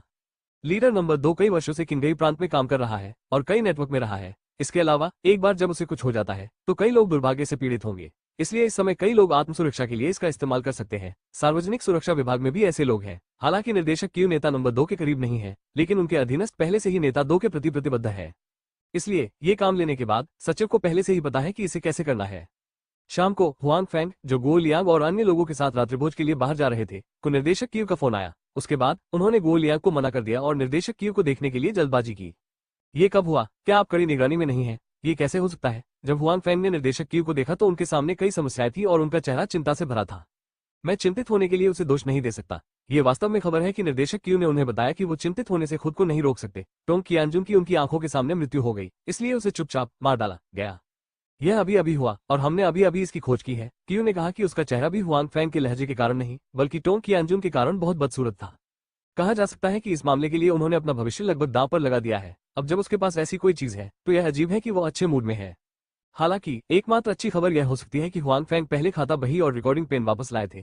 उन चीजों के साथ भले ही टोंग कियांजुन की मृत्यु हो जाए, वो कुछ लोगों से निपट सकता था। हालांकि युद्ध का नतीजा निश्चित रूप से पहले जैसा नहीं होगा। बेहतर नॉवल पढ़ने के लिए आप हमारे यूट्यूब चैनल और ऑडियो एक्सप्लेन टेलीग्राम चैनल से जुड़ सकते हैं। 418 पल्स। हुआन फैंग ने भौहें चढ़ा दी और निर्देशक क्यू से कहा, टोंग कियांजुन की मृत्यु कैसे हुई? प्रारंभिक निर्णय आत्महत्या है, निर्देशक क्यू ने कहा। आत्महत्या? क्या आप इस पर विश्वास करते हैं? हुआन फैंग ने व्यंग्यपूर्ण मुस्कान के साथ कहा। इस पर विश्वास मत करो, निर्देशक क्यू ने अपना सिर हिलाया और कहा कि वो जानते थे कि हुआन फैंग निश्चित रूप से इस पर विश्वास नहीं करते थे। नहीं, उन्होंने। हुआन फैंग ने टोंग कियांजुन को देखा है। उस आदमी का अस्तित्व बहुत मजबूत है। वो इतने लंबे समय से अंदर है और दूसरों के उसे बचाने का इंतजार कर रहा है। ऐसा व्यक्ति आत्महत्या कैसे कर सकता है? तो उन्हें इस बात पर बिल्कुल भी विश्वास नहीं हुआ। अब क्या? हुआन फैंग ने पूछा। टोंग कियांजुन मर चुका है, कई सुराग टूट गए हैं और आगे बढ़ने का कोई रास्ता नहीं है। हालांकि इसका मतलब यह नहीं है कि वे असहाय हैं। उनके पास 2 अकाउंट बुक और एक रिकॉर्डिंग पेन है। जांच करते रहो और बहुत निराश मत होइए। वास्तव में टोंग कियांजुन के लिए मरना अच्छी बात नहीं हो सकती है, निर्देशक क्यू ने कहा। अच्छा, हुआन फैंग भ्रमित है। टोंग कियांजुन के बिना वे निश्चित रूप से उम्मीद से कम हासिल करेंगे। ये कैसे अच्छी बात हो सकती है? एक तरह से ये वास्तव में अच्छा है। विभाग के निदेशक क्यू को पता था कि हुआन फैंग को राजनीति के बारे में ज्यादा जानकारी नहीं है, इसलिए उन्होंने कहा। इससे पहले सचिव टैन ने वरिष्ठों को इस मामले की सूचना दी थी। उपरोक्त अर्थ की स्वाभाविक रूप से जांच की जानी थी। हालांकि साथ ही समय हमें समग्र स्थिति को भी ध्यान में रखना चाहिए, न कि खोज और स्थिरता को प्रभावित करने के लिए, और सचिव टैन का भी यही मतलब था। इसलिए इस मामले की जांच होनी चाहिए और लोगों को इसे पकड़ना चाहिए। लेकिन सभी को नहीं समझा जा सकता है। प्रांत की अर्थव्यवस्था, संस्कृति और राजनीति तत्काल अशांति का कारण बन सकती है। हुआन फैंग ने भौहें सिकोड़ ली और निर्देशक क्यू की बातें सुनी। वास्तव में इसे समझना कठिन नहीं है। वो इसमें शामिल सभी लोगों को पहले ही पकड़ लेना चाहता था। यह वही विचार होना चाहिए, चाहे वो निर्देशक क्यू हो या सचिव टैन जिसे उन्होंने नहीं देखा। हालांकि इस मामले को एक बार में पूरा नहीं किया जा सकता है। जियांगजू में कई लोगों को फंसाया गया है। यदि लोगों के एक और बैच को किंगजू से हटा दिया जाता है तो प्रभाव बहुत बड़ा होगा, इसलिए एक पैमाना होना चाहिए। तो अन्य लोगों को परवाह नहीं है। हालांकि हुआन फैंग समझ गया था कि क्या हो रहा है, फिर भी वो इसे स्वीकार नहीं कर सका। कोई बात नहीं, क्या? निदेशक क्यू ने कहा। अभी ऐसा नहीं है कि हमें यहाँ आने के लिए लोगों के एक समूह की आवश्यकता है। वे लोग बस कुछ समय के लिए मौज मस्ती करने वाले हैं। उनका अंतिम गंतव्य बर्बाद हो गया है। इसके अलावा इस कार्यक्रम के माध्यम से सचिव टैन को निश्चित रूप से मिलेगा। किन्गई प्रांत में बहुत सारी आवाजें होंगी और उसकी प्रतिष्ठा और वास्तविक शक्ति में काफी सुधार होगा। हमें उन लोगों की परेशानी का पता चल जाएगा। इस बार इतनी परेशानी नहीं होगी। निर्देशक क्यू का हुआन फैंग के साथ ऐसा करने का इरादा था। ऐसा केवल इसलिए नहीं है कि हुआन फैंग राष्ट्रीय सुरक्षा ब्यूरो के सदस्य हैं, बल्कि कुछ व्यक्तिगत कारण भी हैं। उनकी बेटी को हुआन फैंग पसंद है, इसलिए निर्देशक क्यू निश्चित रूप से हुआन फैंग को यथासंभव कुछ समझने में मदद करेंगे, ताकि वो किन्गई प्रांत के उच्च स्तरीय सर्कल में एकीकृत हो सके। यदि हुआन फैंग केवल राष्ट्रीय सुरक्षा ब्यूरो के सदस्य होते तो उन्होंने हुआन फैंग को इतना कुछ नहीं कहा होता। ज्यादा से ज्यादा वो एक आदेश दे देता और व्यापार कर लेता। इसके अलावा इस घटना के कारण मुझे लगता है कि हुआन फैंग का नाम कई इच्छुक लोगों को याद होगा। अन्य लोग यह नहीं जानते, लेकिन सचिव टैन पहले से ही हुआन फैंग के अस्तित्व को जानते हैं और वह भी उनमें बहुत रुचि रखते हैं। हुआन फैंग राष्ट्रीय सुरक्षा ब्यूरो के अन्य सदस्यों से अलग है। किन्घाई प्रांत में उनका अपना करियर है, इसलिए इस घटना का उन पर बहुत बड़ा असर होगा। निर्देशक क्यू को भी उम्मीद है कि वो इस मामले को बेहतर ढंग से समझ सकते हैं, ताकि वो इसका अधिक शांति से सामना कर सके। निर्देशक क्यू की बातें सुनने के बाद हुआन फैंग को बेहतर महसूस हुआ। हालांकि वो ये भी जानते थे कि अगर इस बार वो दूसरी पार्टी को पूरी तरह से उखाड़ने में असफल रहे तो उन्हें निश्चित रूप से कुछ परेशानियों का सामना करना पड़ेगा। एक और बैठक के लिए निर्देशक क्यू के साथ बातचीत करने के बाद हुआन फैंग चले गए। बाकी कारोबार के लिए अब उसकी जरूरत नहीं रही। दूसरे पक्ष के लोगों ने टोंग कियांजुन की समस्या का समाधान कर दिया था। दोनों पक्षों ने इस स्थिति को स्वीकार कर लिया था, इसलिए वे इसे आगे नहीं बढ़ाएंगे और दूसरा पक्ष अधिक जाति करना जारी नहीं रखेगा। इसलिए निर्देशक क्यू के लिए अगली बार यह बहुत मुश्किल नहीं था, यहाँ तक कि दबाव भी बहुत कम होगा। मूल रूप से हुआन फैंग ने सोचा कि वो रात के खाने के लिए वापस जा सकता है। हालांकि वो क्यू हॉल से बाहर चला गया और उसे तियानजून का फोन आया। तियानजून ने कहा कि उसकी बहन उसे हर समय रात के खाने पर आमंत्रित करना चाहती थी। पिछली बार उन्हें सफलता नहीं मिली, आज हुआन फैंग को अवश्य जाना चाहिए। हुआन फैंग ने इसके बारे में सोचा और मना नहीं किया, इसलिए वो घर नहीं गया और सीधे तियानजून के कार्यालय चला गया। जहां तक घर की महिला की बात है, वो केवल नाश्ता ही कर सकती थी। भाई हुआन, क्या आप यहाँ हैं? जब हुआन फैंग पहुंचे तो तियानलिन ने ही दरवाजा खोला। हालांकि वो इसे देख नहीं सकी, फिर भी वो सतर्क थी। उसने बाहर हुआन फैंग की आवाज सुनी और दरवाजा खोला। हाँ, ये रात के खाने का समय है। जैसे ही हुआन फैंग अंदर गया, उसने मुस्कुराते हुए कहा, तुम्हारे भाई के बारे में क्या? वो रसोई घर में है, तियानलिन ने हर समय मुस्कुराते हुए कहा। मूल रूप से तियानलिन का अपने शरीर के कारण कोई दोस्त नहीं था। आमतौर पर वो तियानजून के साथ बात करने के बाद ही रेडियो सुन सकती थी, इसलिए अब वो हुआन फैंग को फिर से देख सकती है। अकेले रहने दे, हुआन फैंग ने उसे पहले बचाया था। हुआन फैंग, आप यहाँ हैं? थोड़ी देर रुकिए, एक और डिश है, यह 1 मिनट में तैयार हो जाएगी। दरवाजा खुलने की आवाज सुनकर तियानजून भी रसोई से बाहर आया और हुआन फैंग को नमस्ते कहा। फिर वो दोबारा रसोई में गया और अपना खाना बनाना जारी रखा। भाई हुआन, आओ और बैठो। तियानलिन हुआन फैंग को बैठने के लिए लिविंग रूम में ले गया। यहाँ का स्थान उतना बड़ा नहीं है जितना हुआन फैंग रहता है। हालांकि ये देखा जा सकता है कि तियानलिन इससे बहुत संतुष्ट है। मैं खुद कर लूंगा। ये देखकर कि तियानलिन उसके लिए पानी डालने जा रहा है, हुआन फैंग आगे बढ़ता है और उसकी नौकरी चुरा लेता है। हालांकि वहां कोई कप नहीं है, तियानलिन ने फिर भी हुआंग फैंग से कहा, भाई हुआंग, आप मुझे नहीं देख सकते, लेकिन मुझे यह सब कुछ स्पष्ट रूप से याद है। तियानलिन के गौरवान्वित चेहरे को देखकर हुआंग फैंग को अपने दिल में और अधिक दया महसूस हुई। वो कितनी अच्छी लड़की है, न तो देख सकती है और न ही खड़ी हो सकती है। भगवान उसके प्रति अन्याय है। ये सोचते हुए हुआंग फैंग ने सोचा कि उसने पहले क्या सोचा था और अपनी आंतरिक शक्ति से दूसरे पक्ष की मदद कैसे की जाए। उन्होंने थोड़ी देर में इस बारे में बात करने की योजना बनाई थी, लेकिन वह आज ही यहाँ आए और कुछ नहीं था। वो पहले उसका शरीर देखना चाहता था। इसलिए हुआंग फैंग ने तियानलिन से कहा, बहन तियानलिन, मैंने पहले कुछ सरल पारंपरिक चीनी चिकित्सा के बारे में कहा है। मेरे पास बस पर्याप्त समय है, मैं आपको पल्स बता दूं।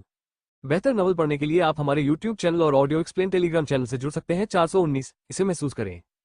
अच्छा, तियानलिन ने बिना सोचे समझे कहा। वो नहीं सोचती कि हुआंग फैंग के फर की पारंपरिक चीनी दवा उसकी बीमारी का इलाज कर सकती है। आखिरकार वो कई बड़े अस्पतालों में जा चुकी है, चाहे वो पारंपरिक चीनी चिकित्सा हो या पश्चिमी चिकित्सा, उसने इसे देखा है और इसे ठीक करने का कोई तरीका नहीं है। हुआंग फैंग के लिए कोई रास्ता नहीं है।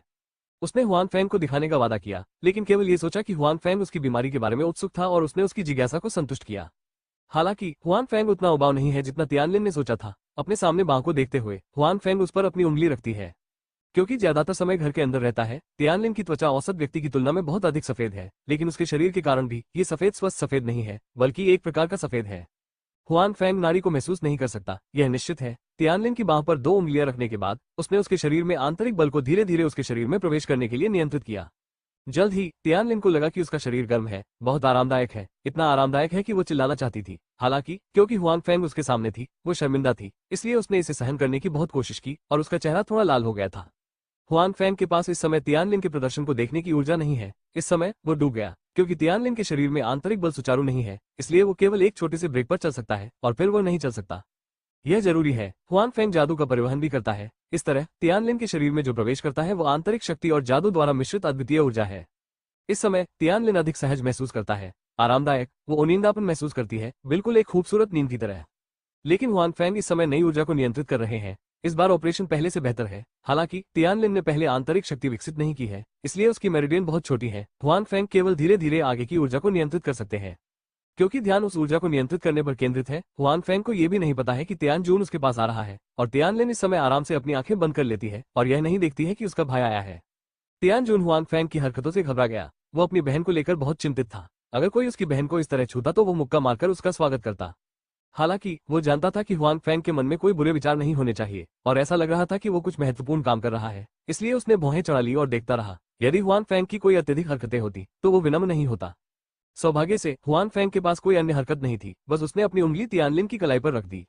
हुआंग फैंग, जो पहले से ही अपनी भौहें फैला चुका था, जल्द ही फिर से भौहें चढ़ाने लगा, क्योंकि उसने पाया कि जब ऊर्जा तियानलिन के पैर तक पहुंची तो वह अंततः चल नहीं सका, क्योंकि वहां के मेरिडियन पूरी तरह से नेक्रोटिक थे।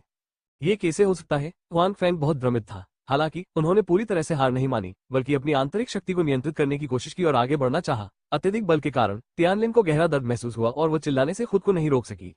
आप क्या कर रहे हो? जब तियानजून ने अपनी बहन को दर्द से रोते हुए देखा तो उसने जल्दी से उससे सवाल किया और उसकी आवाज ने हुआंग फैंग और तियानलिन को भी उनकी अपनी दुनिया से जगा दिया।